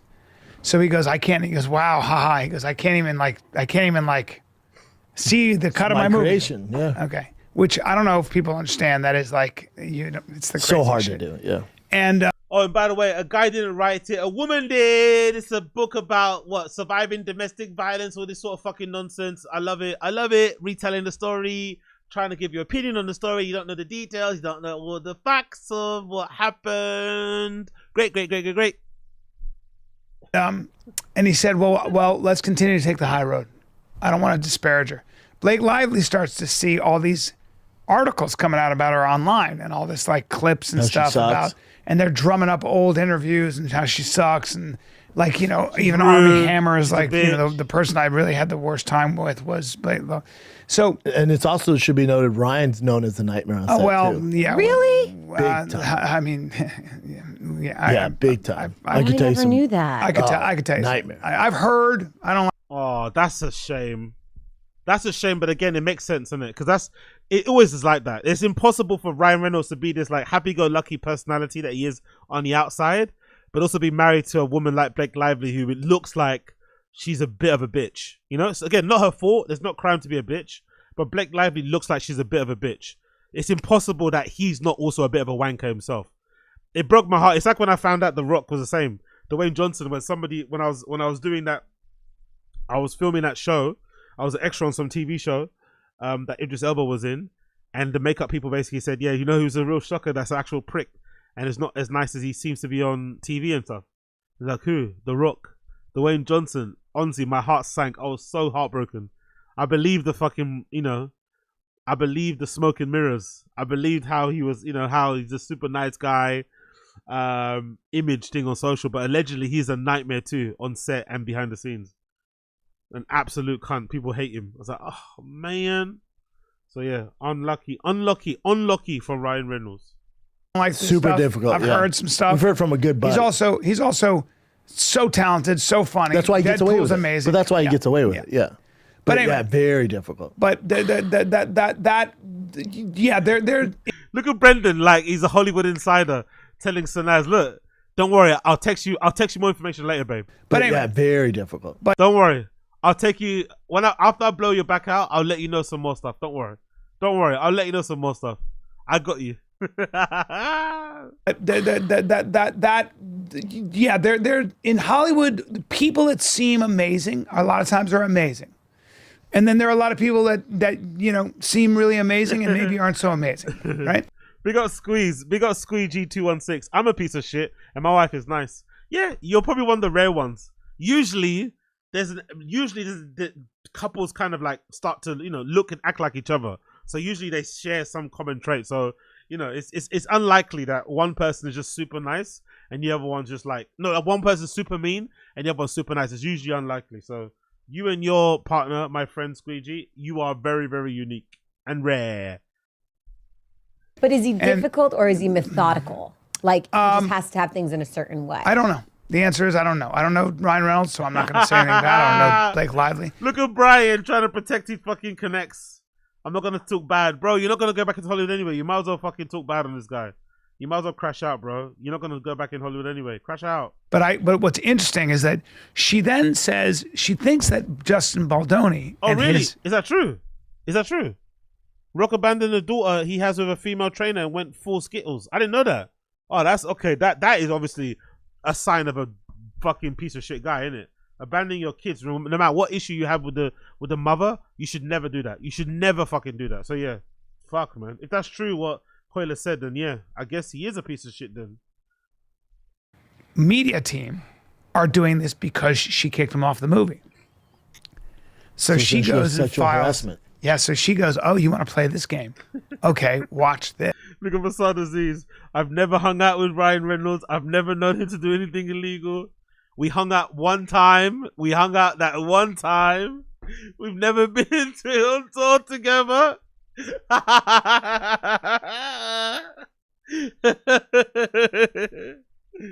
Oh.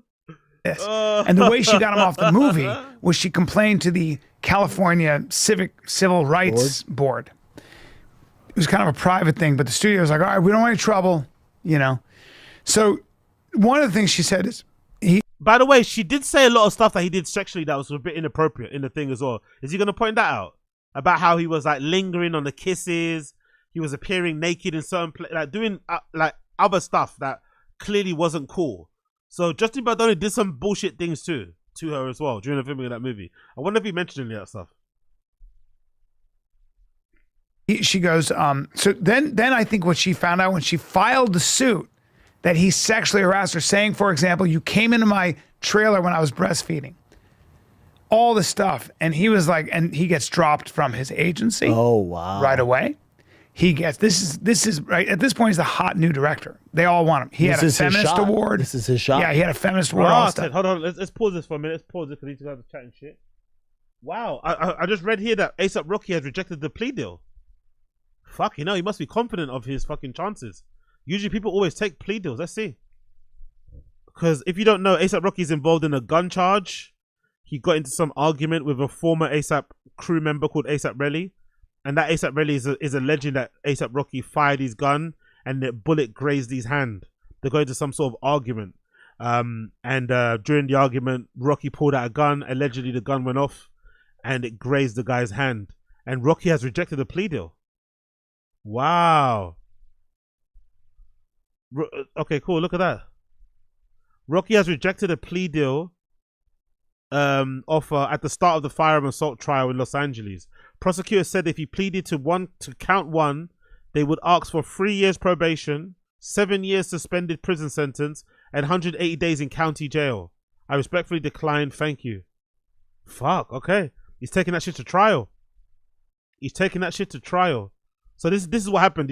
I'll show you the video quickly. So the background of this is as follows. ASAP Rocky's in a crew called ASAP Mob. One of the members of ASAP, an ASAP Mob affiliate dies recently. I forgot his name. I think it might be Jay Stash. I think it was the guy Jay Stash. I think it was Jay Stash. I think that was what the beef was about. It could be Jay Stash. Jay Stash death. Sorry, no, Jay. No, not him. Not Jay. No, is it not Jay Stash? Not what was his name? That's the guy that abused his girlfriend. I forgot what the guy's name is. There's a guy in ASAP Mob called Jay something. Whoever it was, it doesn't matter. There's a guy in ASAP crew who unfortunately passed away. And I don't know if he unalived himself, but he passed away not recently, but like maybe a couple of years ago. They're alleging that they got into some sort of argument about that guy's death because ASAP Relly thought that ASAP Rocky should have covered that guy's funeral cost. It was like a miscommunication. ASAP Rocky did cover the funeral cost, but that guy didn't know. Anyway, they get into some sort of back and forth argument about ASAP Rocky not covering the funeral cost. One thing leads to another, and then ASAP Rocky calls up the guy and says, "Hey, meet me up somewhere to fight," type of thing. They meet up outside some hotel area. They get into some sort of argument, and then in that argument, Rocky pulls out a gun. Now they're alleged, and then obviously Relly is alleging when that gun went off, it grazed his hand.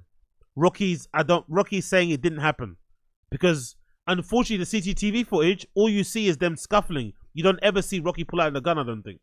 So it's a kind of a he said, she said thing. So let's play the clip anyway. This is the CCTV of what happened. Kinda. Curse your TMZ. So I guess that's Relly. Yeah, that's Relly there.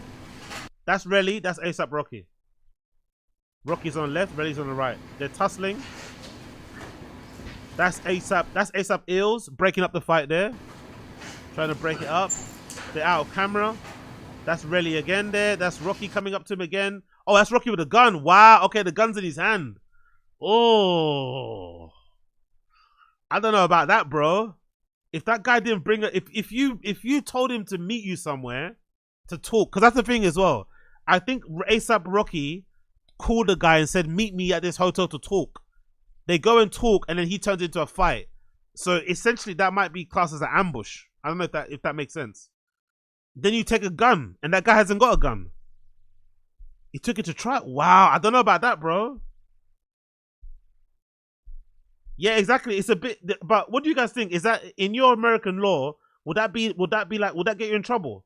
Crack Fox is right. It is a bit bitch made. But in American law, if you agree to meet somebody for a mutual combat, but then you also bring a gun, but they don't have a gun, and you pull out your gun and use it, can you get in trouble for doing so? Because you agree to fight and not use guns. Does that make sense? Or is it just protect yourself at all times?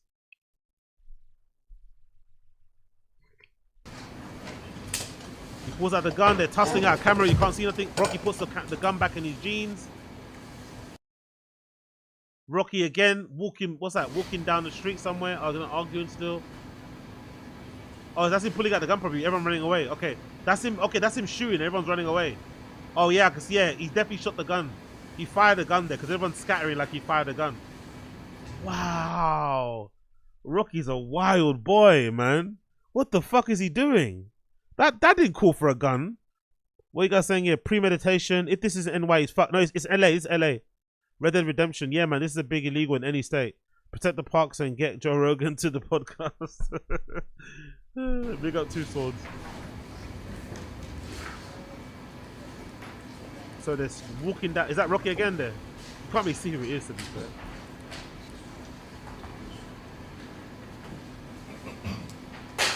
Someone's running away. I don't know who that is. Maybe it's 12. Is it Rocky? Who's that? Well, that's Rocky, isn't it? I think that's Rocky. Hello, it's a problem. Hello, yes. Okay, cool. It's a problem, yeah? Okay, big up LV. What an idiot, man. What a fucking idiot. And people are saying all the conspiracy theory is all the overt public displays of affection, all the really amazing couple pictures and trips that they've been going on. People are alleging that that was part of the plan to paint Rocky to be like some sort of cool family guy dude to help his chances with this case. That's what some people are suggesting. You know, because they're a cute couple, innit? They're amazing, cute couple. Him doing all these father of the year pictures, throwing his kids up in the air and shit. They're saying that was all part of a considered plan to make sure that, a coordinated plan to make sure that he's looked at a certain way. Because this looks kind of wild. You meet somebody else for a fight and then you pull a gun on them. Don't know, man. I don't know. And he rejected the plea deal. So let's see how it plays out in court, I guess. We'll see how it plays out. But yeah, he rejected the plea deal. Fair play, man. Fair play. Fair fucking play. Yeah, exactly, Assad. That's a whole new definition on beast of a dad. That puts a whole different spin on beast of a dad. ASAP Rocky also ASAP Rocky's lawyer also addressed the alleged video. Joe Tacopina confirmed that they plan to call 2 witnesses who will say the firearm seen on security was a starter pistol, a prop gun that Rocky carried for security reasons. Oh, really? So it's not actually a real gun? Really? Is that what they're gonna say? So Rocky's friends, Ills and somebody else, will go and stand and say that gun wasn't real, it was fake. Huh. Interesting defense. The gun's not real, sir, it's fake. I don't know if that's gonna work, bro. I don't know if that's gonna work. I guess we have to wait and see. Anyway, back to Tfatk.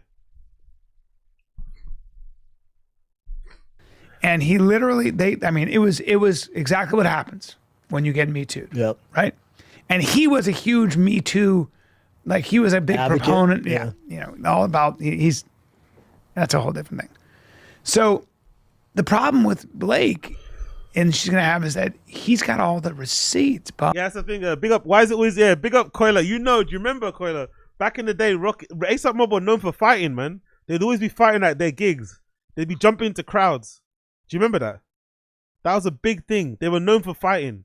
That was a fashion killer. They were known for, like, yeah, we wear skinny jeans, but we're not some, FAGs, FAGSs. You know what I mean? Like, they were into that. Like, okay, cool. I know you might look a certain way, but we can still beat your ass. That famous story about him sliding in prison. All this, you remember that? Is that a prison story?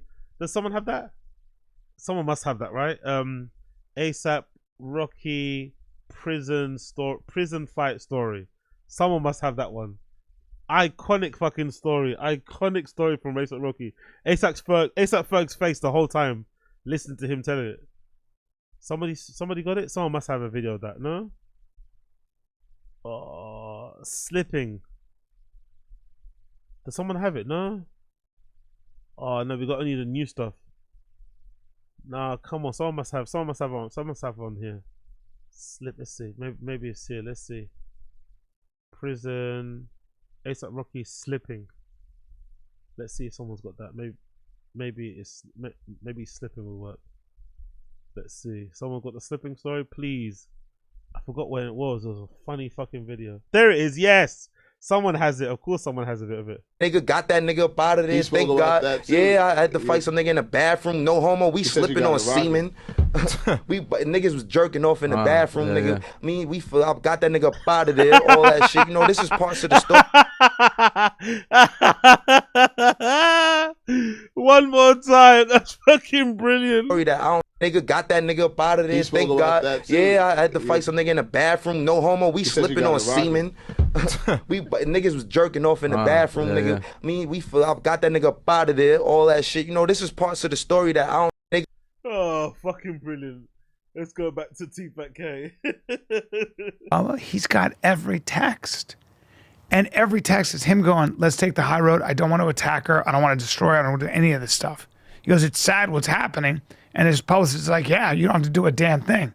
Because even though they kicked you off the movie, But then, But here's the thing: is it too late? oh no. Oh no, You can fight it, Johnny Depp dude. style. Oh, dude, he hired Brian Friedman.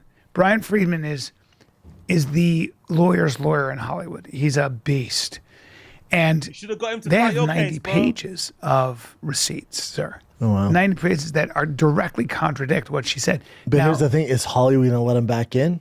Because Oh, yeah. who's more powerful, him or Ryan Reynolds? Oh, well, the problem with Blake is that now when they go into Discovery, Find out they can she's pull lying. every one of your emails, every one of your things.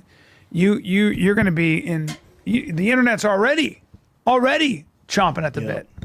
So, and when people realize that you literally weaponized the Me sued Too somebody movement. for sexual harassment, Yeah. when the last thing that guy did, and you can see it was that. Even Perez Hilton was like, let's take a look at this. It's going to be bad. Well, hopefully he comes out on top because this bullshit has got to stop. I think you'll also, if that's true, fuck Blake Lively and Ryan Reynolds. You'll see. Fuck them. You'll see. Bad people, man. There are people out there that have no problem destroying your reputation. course, they don't care. For a little something for themselves. Of course. Scumbags. Yep. And I'm always amazed, I'm always hurry amazed up. at how God just almighty. shitty people are. I know. And I know you are too. I'm not amazed. I expect it now. Yeah. Yeah, I expect it now. People. Now I do. Yeah, now I expect it. But I've been naive for a lot of when my I first life. saw the headline, Hold on. These guys are the pieces of shit. These guys are the pieces of shit people should be surprised by. Sucker and succotash. These guys are the ones who are the pieces of shit. They're the ones that make people realize everyone's a piece of shit. Fucking hell. You tried to fuck your friend's wife, mate. What the fuck are you talking about? You tried to pin the blame on the Tfatk Reddit on fucking Bobby Lee. Even though he's one of your good friends, the one that encouraged you the most at the Comedy Store. Now you're saying they're the bad people. You fired George. You didn't pay BGL when you fired him. Refused to give him his fucking money. God almighty. Talk bad behind Josh Wolf behind his back. All sorts of other shit. Absolute cunts they are. Oh yeah, other people. God damn. Hypocrisy. I'm like, I don't know, man. Yeah. And then we know some background on Ryan. I'm like, I don't know. Right. On Ryan, Remember like he's your Johnny boy. Depp and Amber On Heard? Ryan. People were on Amber's side for a while. course. Then the receipts came out. Once it came out, they're like, oh, she sucks. Yeah. She Yeah, shit. she's The terrible. son called him a wife beater and all that stuff. She cut off his finger? She's a... Tom, there are a lot of people... real Tomcat. Yeah, there are a lot of people who are... Their ambition... I mean, I've been in this business a long time. She's I've gone seen away, it. though. Amber Heard's... Yeah, that's a really good point. When you put it, that's a very good point. Asad Aziz encapsulate Tfatk now. Modern Tfatk. 2025 Tfatk. Every podcast is about counterculture, trans people, and how they hate them. Hating LA and California. They do nothing but complain and whine. Basically, that's what the show is now. Just complaining. Complaining endlessly. But never making any change. Never going anywhere else. Never doing anything else. Just complaining for complaining's sake. You gotta love it. Or not. Just all they do is fucking complain. I'm actually gonna start. That's actually what I might do for the fucking. That's actually what I might do for the members only stuff on the weekends. Yeah, that's what I might do. Big up Coiler for the suggestion. On the weekends for the members only, I'm gonna go back and start watching the old episodes of Tfatk. It's gonna be fucking brutal, but they're actually quite funny, the old ones. I remember I watched the Joy Coy one that was actually pretty decent. So I'm gonna go back and start watching those episodes. And we're gonna go back on the Saturday. Maybe do that on the Saturdays. We'll go back and watch an old episode of Tfatk. So we'll start off with the oldest one I think on their channel is a Joy Coy one. I'll go that way. We'll do that on the Saturday. We'll do that on Saturday on here. We'll watch episode of Watch Along. No, it'll just be on here, not Patreon. It'll just be on here. So we'll go through old episodes. And you'll see the contrast of how different it was. And how at least they were trying to be funny. At least there were interesting topics. They were actually having interesting opinions. Don't get me wrong. Council culture's kind of killed Brian the same way it killed Crystalia, right? It took away all the spark because they're worried. It really took away all their, it took away everything from them basically. Like Crystalia is basically not the same person ever since he got exposed for Dina Diddler. But the show was actually somewhat entertaining, dare I say. We're gonna see on Saturday. We'll do the first one on Saturday. We'll do it going forward. That'll be the members only video. So we'll do the live stream as per usual. And then you obviously to watch it later, you have to obviously be a member. But we'll do that going forward. That'll be like separate thing. We'll do like a Tfatk flashback or I don't know what I'll call the show. I'll call it something different. It won't be like a random show stream. It'll just be like another thing. We'll just do a separate thing, and then we'll go through it properly. I bet you'll be your eyes will be open to see how mad it was. Big up Young God Vibes. It's crazy. I live in one of the biggest cities in the nation, and I've never seen or been around trans people. Exactly. It's not even that big of an issue. Exactly. And for sure, these guys don't have any trans friends. For sure, they have 0 trans friends. So it's like, it doesn't affect your actual everyday life. They live behind a gate. Brendan for sure lives in a private community. Brendan for sure lives in a place where they have their own police force. For sure, a fucking gate. And you're worried about trans people. Like, fuck off, man. Honestly, fuck off. You never hear from her. That's right. That's correct. She's like, oh, okay, I'm gonna take my ball and go home. I lied. My bad. Isn't there a rumor that one of her kids is Elon Musk's kid? Well, is that real? I don't know. Well, they were dating. Yeah. So, but I heard like sometimes he makes them sign NDAs because he has like 11 kids, right? Correct. There's a lot of kids, yeah. Yeah. I think one of hers. Yo, Abe Martinez. Bro, you on fire. Just finished last night episode Lego. Yeah, we're here, man. We're here. We're doing the fucking subathon, memberthon. It's down below. Join. We're trying to hit 1,000 members by the end of the year. We have to keep the pace going. It's January. We can't stop. We have to keep going. Immigrant mentality, working class mentality, minority mentality. If you support the minorities, if you don't mind blacks, and you like streams, join the membership. Join and become a member down below. Link is down below. Appreciate all of you. Oh, another member bomb by High Def. Big up High Def. Fucking boss. Appreciate you, brother. Appreciate you. Gifted 5. Appreciate High Def. Big up fucking High Def. Blood clot High Def. Big up High Def. Appreciate the member bomb. Everyone that gets a membership bomb from High Def, make sure you thank High Def. That's incredibly generous of you, brother. Appreciate you. Thank you. Big up High Def. I think they were dating. I know that. So who knows? I don't think she had a kid with anybody. She's way too vain. You would have seen it. What? She's working. You would have seen it. She would never have a kid. She's not gonna ruin her body. That is a person that is only about themselves. And hey, Brian, you talking about yourself? Look at Brian projecting. You are also only thinking about yourself. You hate being alone with you. You hate being with your family. Will kill anybody in the way. And there are a lot of people like that. And Johnny took one for yeah, but I'd say she does have a kid. She has a son, doesn't she? Big up Young Advisor. I'm thinking, yeah. Amber Heard does have a kid. She has a son. I'm pretty sure I've seen pictures of Amber Heard and her son. I think they live in Madrid. I think she moved to Spain. I think so. I think they live in Madrid. I'm pretty sure. I'm pretty sure she has a son. And $30 million defending himself. Yeah. Disney went, my bad, baby. You still live in a world where a woman can tell one story and yeah, the guys are fighting back now. What's that? It's swinging the pendulum. Oh, and the Johnny Depp thing as well. As much as Johnny Depp was a victim, they were both toxic to each other. I'm not really that. I don't care for either, to be fair.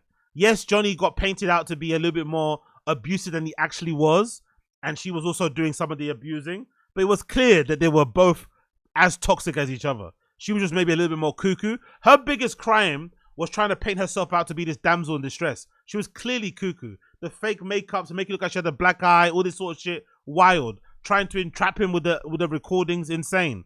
Her trying to paint herself out to be the damsel in distress and the perfect victim killed her case. If she would have presented it as in, yes, I know I have my issues, I'm also a little bit unhinged, but this guy's still abusing me, she might have given herself more chances to win. But she didn't, so here we are. Oh, big up Wingus. Big up Wingus for the member bomb. Gifted membership 5. Appreciate you, brother. Thank you so much. Big up fucking Wingus. Big up fucking Wingus McDingus. Anyone that gets a gifted membership, make sure you say thanks and big up to Wingus. You're a G, brother. Big up. Appreciate you guys. Merci beaucoup.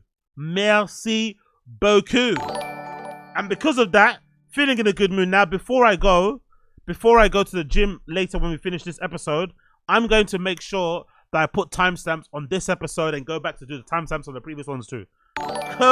Because of the support, I appreciate it so much. I'm going to do what I said I was going to do and I didn't do it. I'm going to go back and put timestamps for all the episodes from the start of this year. All the episodes will have timestamps. I'll make sure to do that. Okay, cool. Big up everybody joining. Appreciate you all. You're just swinging now, yeah. Well, no, what he did, see, the other thing that's really new about this case is that he sued the New York Times. Any lawyer will tell you, you cannot sue, you can't sue a publication. Yeah. Any lawyer, because they'll say, win. dude, you'll spend $3 million, it'll take 5 years, and you'll lose. Yeah. Because the press is... He's talking about... I know what he's talking about. I know what he's talking about. He's got experience because of this. He's got experience because of this. That's why he's talking. Because he was planning to sue. Oh, look at that, due to unforeseen circle. Look at that. Look at the... Is this the gig that Brian cancelled? Because he didn't remember he had a fucking gig. Look at Brian, just disappointing people. Absolute useless guy. Look at that. Due to unforeseen circumstances, at Brian Cannon is now scheduled for March 19th. Fucking hell, March. He forgot one date. He forgot a date. March. Can we get a refund? What's another response here? Fucking boo. Exactly. Brian just cancelling on Venice West because it doesn't pay as much as doing a gig at a fucking corporate event. And it's not as glitzy as going to a fucking UFC fight. He just cancelled last minute. Wow. Wow. Who's this person? Or this. Or... Okay, open mic, cool. Fucking hell, Brian. But anyway, that's why Brian is expert on not cancelling, on suing publication. Because look, see? Amy, by the way, big up Amy Kaufman. Does she still write about comedians? Because she was absolutely taking comedians out left, right, and center. Big up Amy Kaufman. Is she still about? Yeah, she's still writing for the Los Angeles Times, but she's not writing about comedians anymore, it looks like. No more comedian articles here. But Amy Kaufman had these fucking comedians so nervous. She had these comedians so scared. Okay, cool. No, it doesn't look like she has any more comedian op-eds or teardowns. She looks like she left the comedy world behind, it looks like. But Amy Kaufman had these guys so scared. Brian Cannon accused of sexual assault, misconduct. God damn.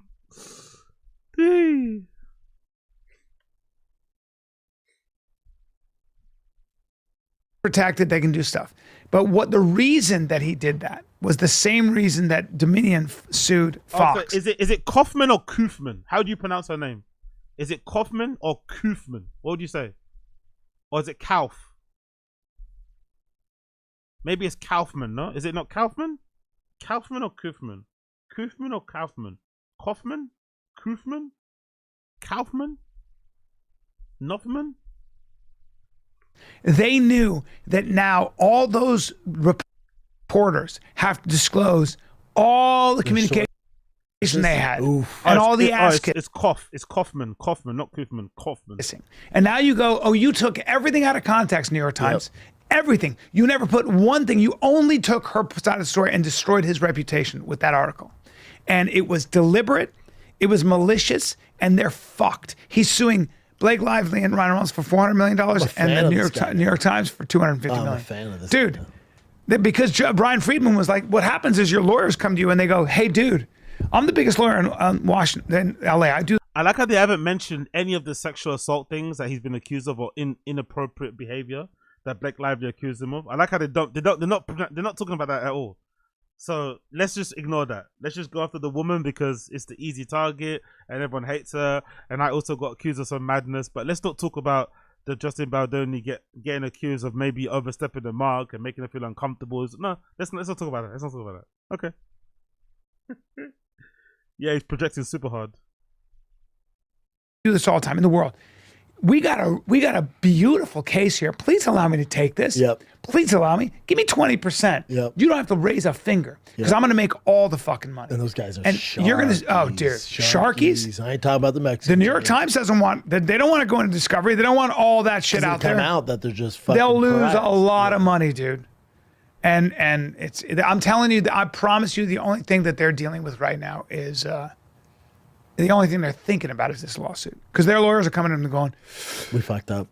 Their lawyers are going like this. We're gonna fight it. This is gonna be good. You know why? Because they're bullies. And then when someone fights back, like, fuck, he's actually going to go forward with it? Like, yes, he is. No, he's going to scorch the earth. Yes. Bullies. Brian Friedman said, I'm going to sue.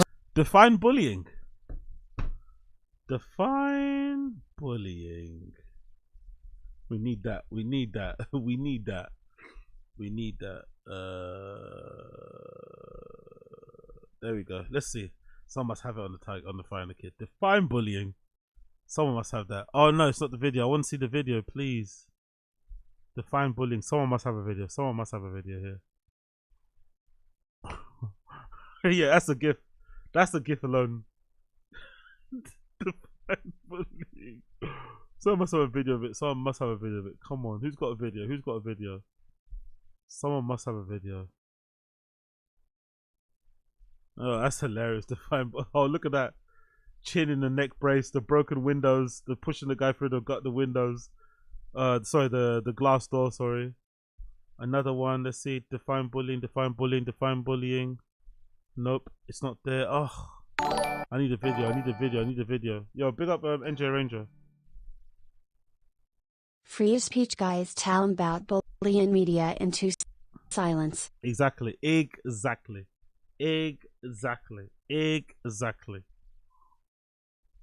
Honestly. Didn't Callan kind of bully Thingy-Majiggy on the phone anyway? It's like, huh? Okay, where is it? I think this is the one, right? This one here. Maybe I text you after the show. I give you the heads up.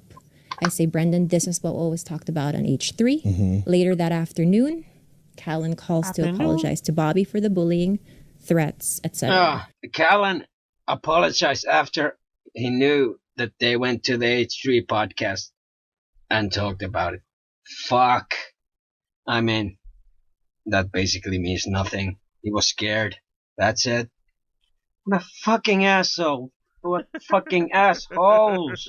Exactly. Take we clear bullying meaning define bullying for me. Oh, fuck out of here. Like what? Like Callan. That was a BGL special, by the way. I'm pretty sure BGL is the one that told him to say define bullying, because that's what everyone was saying about the whole thing. Is bullying is bullying. So I think BGL was the one that gave Brendan the brain buster, the magic trick to kind of get him out of it and say, ask them about define bullying. I'm sure that was a BGL special. I'm sure BGL told him to say that. Take we clear bullying meaning define bullying for me. Like what? Like Callan bullied you. He doesn't get it. One more time. One more time. He doesn't get it. Take we clear bullying meaning define bullying for me. Like what? Like Callan bullied you. Define bullying. Oh, says the bullier. Absolutely brilliant. Or says the bully. The bullier. The bully. That's what you got to do. Unfortunately, that's what you have to do to get your reputation back. Well, because you have to go to that extent. Let's be very clear. When Blake Lively did that to Justin Baldoni, what that is it's she's murdering him. You're murdering somebody. Especially that you're taking a 42-year-old man, and you're saying relax, Brian. Justin Baldoni is not you. He's not you. He'll be fine. Everyone knows it's not as serious as a fucking R-word charge. This guy, man, relax. We're never gonna work again, and he can't do anything else. You'll never work again if that stands. You will never work again. Projection is massivly strong. Trade? What the fuck? You're 42. You'll never work in Hollywood finally made again. it, and then you want to fuck him? You're the bad your guy. Powerful husband? Yep. His William Morris both of them. drops him right away. Of course. Everything goes like that. No, there's no bigger cucks in Hollywood than agencies. Well, it's all money. WME, They just care about money. CAA. They care about money. Yeah, they're gonna. Oh, okay, he's definitely not signed with CAA anymore. Remember, he was bragging about being signed with CAA. He called them cucks now. There's no bigger cucks than agents or agencies. He's definitely not signed anymore. Oh my god, big up. Oh, so now speech is violence? Yeah, exactly. Okay, woke Brian. Exactly, yeah, good point. Yeah, exactly, yeah. Words of violence now. Exactly. Words of violence now. You're murdering him. You're murdering me. Oh, shut up. Maybe stop raping and you stop getting murdered, eh? Maybe try that, innit? Maybe stop diddling and raping. It might help your chances. The most powerful person is no principle. They suck. I knew that. Yeah. Anyway. There's no integrity. They suck. Well, they pray to one God. They have no and talent. That's the God of money. They have no talent. Oh my Pray to the God, God of money. Yeah, they have no fucking talent. Scumbags. They just suck off the talent of other people, and then as soon as they got to defend you a little bit, they back out. Wow, Brendan definitely is assigned to CIA, innit? He's ripping apart agents. They're talentless. Like, aren't you? That's the whole point of agents, though. They're meant to make you money if you're talentless, isn't it? That's the whole point of them. Like, when you're hot, they're meant to go out there and get deals for you, especially if you're untalented. That's where they really make their coin. He definitely. I wonder what got him dropped though, because Brian, obviously we know what got him dropped, but I wonder what got Brendan dropped from CAA. Maybe Showtime deal going south, because then he's not like he's just a YouTube dude. I wonder what got him dropped from CAA. Because he kept that one quiet, by the way. He didn't announce that one. Of course, it's never been different. He didn't announce that one. Let's take a little break. Okay, fuck off. No more ads, please. No more ads if you don't mind. I hate the ads. Please go away. Nice, dude, nice. Let's finish. Let's go. Are you kidding? Little beast. Yeah, that kid is 18. He has a kidney issue, and that's what I was thinking. What though, a stud! What a Look stud. at him. He's ripped at his. I thought he was like a little person. He's got a great little athletic body too. Look at Brendan feeling insecure because this kid is more ripped and jacked than his kid. Look at him. Or maybe because the kid's more jacked than him. He immediately clams up, look, crossing his arms, all defensive. It's so interesting. Look at him. He's so defensive about this little kid being good at assault courses and looking jacked. Look at him. Immediately gets defensive, crosses his arms. Fuck that kid.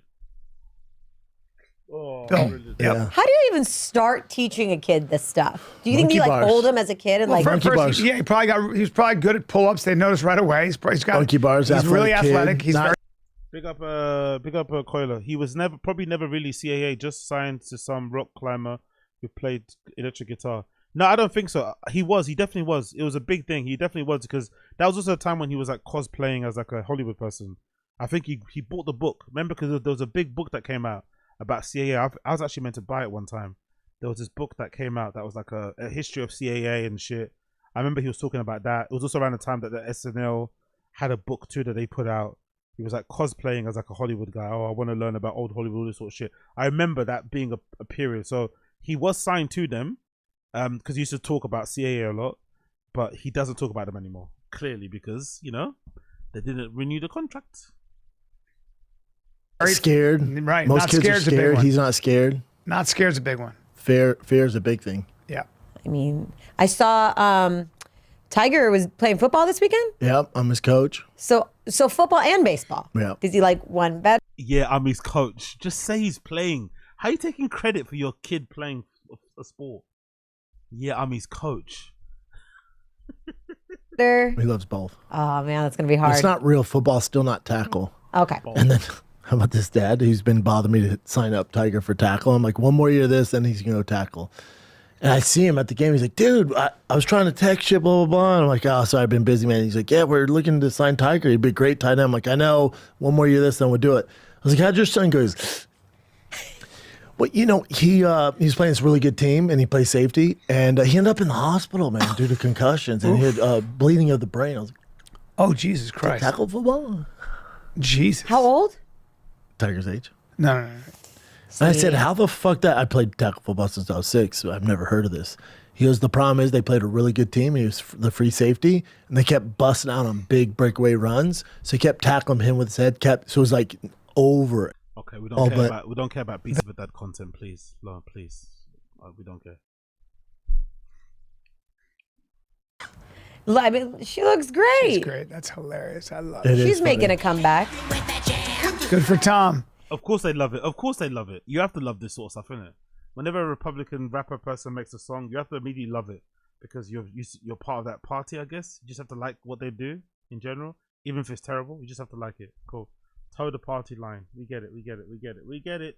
But in the lyrics, she says, like, they tried to write me off as a racist. I'm not. And, like, you know. Cultural appropriation. Well, this is kind of the comeback where, you know, like everybody's been treated like shit. We've all been told we're racist. We've all been told we're fucking sexual assault. We've all been told we're all these things. And, you know, the COVID thing was a debacle. you kept my kids in masks, and it's just been a constant attack on traditional Americans. It's over. Fuck you. It's over. Yeah. It's over. Fuck you. What else you got? And now payback. Couple more. We talked about this a little bit ago. Yuri, big fan of him. You guys, you noticed he shaved his head. It was to honor this fan of his who he brought on stage, Ashley McGarity, that she's going through cancer. Oh yeah, did you hear about that one actually? What was it? Someone said, actually I think I might have it here somewhere. Someone said about that woman that Yuri brought out, actually the one that's suffering from cancer. Let's see. I think I might have it here. Rogan.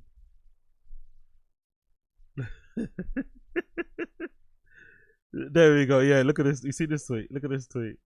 Look at this tweet. Look at this tweet. Oh, this is fucking brilliant. This is so fucking good. Rogan is so ready to give this poor lady completely wrong, unlicensed medical advice.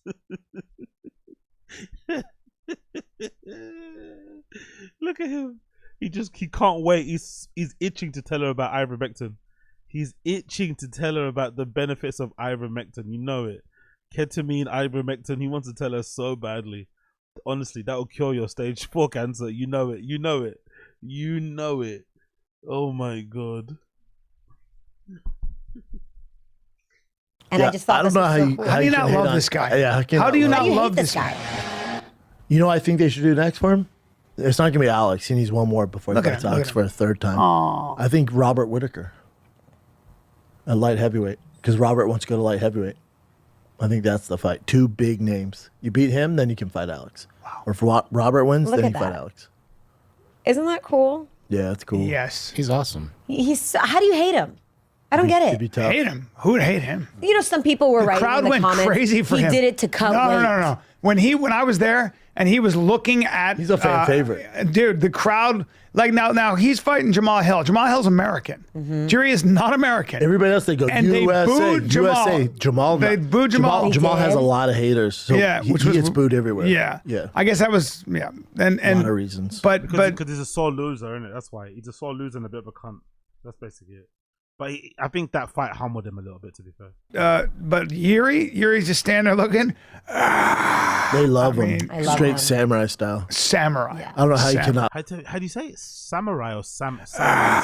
They love him. Straight samurai style. Samurai, right? Samurai. Yeah. I don't know how you cannot love him. How he's not your favorite fighter is wild. Yeah. He is mine now. Samurai. Yeah. Meanwhile, I'm looking at my nephew, who's a huge fan, and I'm going, hands are down. And I think Jamal's got those 1-2 straight down the pipe. He's going to get caught if he's not careful. But man, his head never stopped moving. Okay, anything else? So this one we already talked about. We don't even really have to go on it. TikTok's back in the United States. If you can scroll down, you'll see the message. Yeah. You know, thanking President Trump. The world was in shambles for 8 hours without TikTok, and thank God it's Well, you down. know who was sitting behind him at the inauguration? The chairman of TikTok America. Yeah. Oh. And you know who gave him a lot of money for his campaign? Yeah. The chairman. It's all political. No. It's all that bullshit. It's sleazy bullshit. Yeah. Who's doing the sleazy bullshit though? Who's doing the sleazy bullshit? Let's have a guess. Huh? Who's doing some of the sleazy bullshit? Last one I got for you guys, you know, I'm an SNL nerd. They had Dave Chappelle on again this week, and he actually had the longest monologue in SNL history. Wow. Got a lot of credit for it. I don't know if we're allowed to play it, but really, he does this great job of not really letting you know what side he's on. Yep. And, you know, the part he said about Trump is he's like, listen, like, whether you like him or hate him, like, Mr. Trump, like, we're all hoping on you. We're all putting our hope in you. You have to now. But can I tell you what stood out to me the most that I couldn't take my eye off of? Chin, can you show the picture I just sent you? Oh, yeah. Come on, Chin, hurry up. What is that? What? What? Sanaz, I like where your head's at. and I think this is probably the most important question that has been raised on this show. That's a big black dick. Now that doesn't even look like a dick. What is it then? That's a cock. And that's a heavy cock. Why is it a heavy piece? And that's It's a heavy piece. Now, unless he's tied that thing off at the base, we got ourselves a winner here. We got ourselves a good old python, and it shouldn't surprise us. That he's that is working not a with that. mic. That is not a mic. That's not a mic, sir. And he didn't put his pants on in a hurry, and that's not a sock. That's a big black cock. That's a. Yeah. I know one when I see one. That's a big max. So he's got a big brain. I smell that. Big Oh, cock. classic Tfatk hits. We're back to the hits, man. As someone said, was it hate in LA, talking about trans people, dick jokes? Classic Tfatk episode. All the way. Congratulations. I'm literally trying to listen to his monologue, and they just keep zooming in. Like I have so many. There's nothing. All that matters right now is that Dave has a big that black cock. trumps Martin Luther King. Yes. That trumps Trump's inauguration. Yeah. Trumps Trump. Yep. That's a big black cock. And I think we have to take a minute and just. Oh my God! Please, enough. But it's so enough. Please, enough. Yeah. I know when I don't have a badge, but enough. We're still going on about this, by the way. We're still talking about this. 5 minutes in, we're still talking about this. saying funny in it. That's Yeah. Dave. Love it. Yeah. Anything else, Jen? That's it, right? That's a confirmed BBC. Okay, cool. That's done. Anyways, I'm off skis. Thank God that's over. Thank God that is over. Jesus Christos. We got through it in the end. Tfatk episode number 1056. Watch along. Brutal, but we did it. All right, people. So I'm off now. Thank you for tuning in. If it's your first time tuning in, make sure you like the stream down below, subscribe and all that good shit. Discord link is down there as well. All that nonsense, you know how to do, you know how to see it. Timestamps will be added later on, so keep checking back if you want to see that and all that malarkey. And yeah, man, see you guys later. Thank you for tuning in. Enjoyed it. Peace.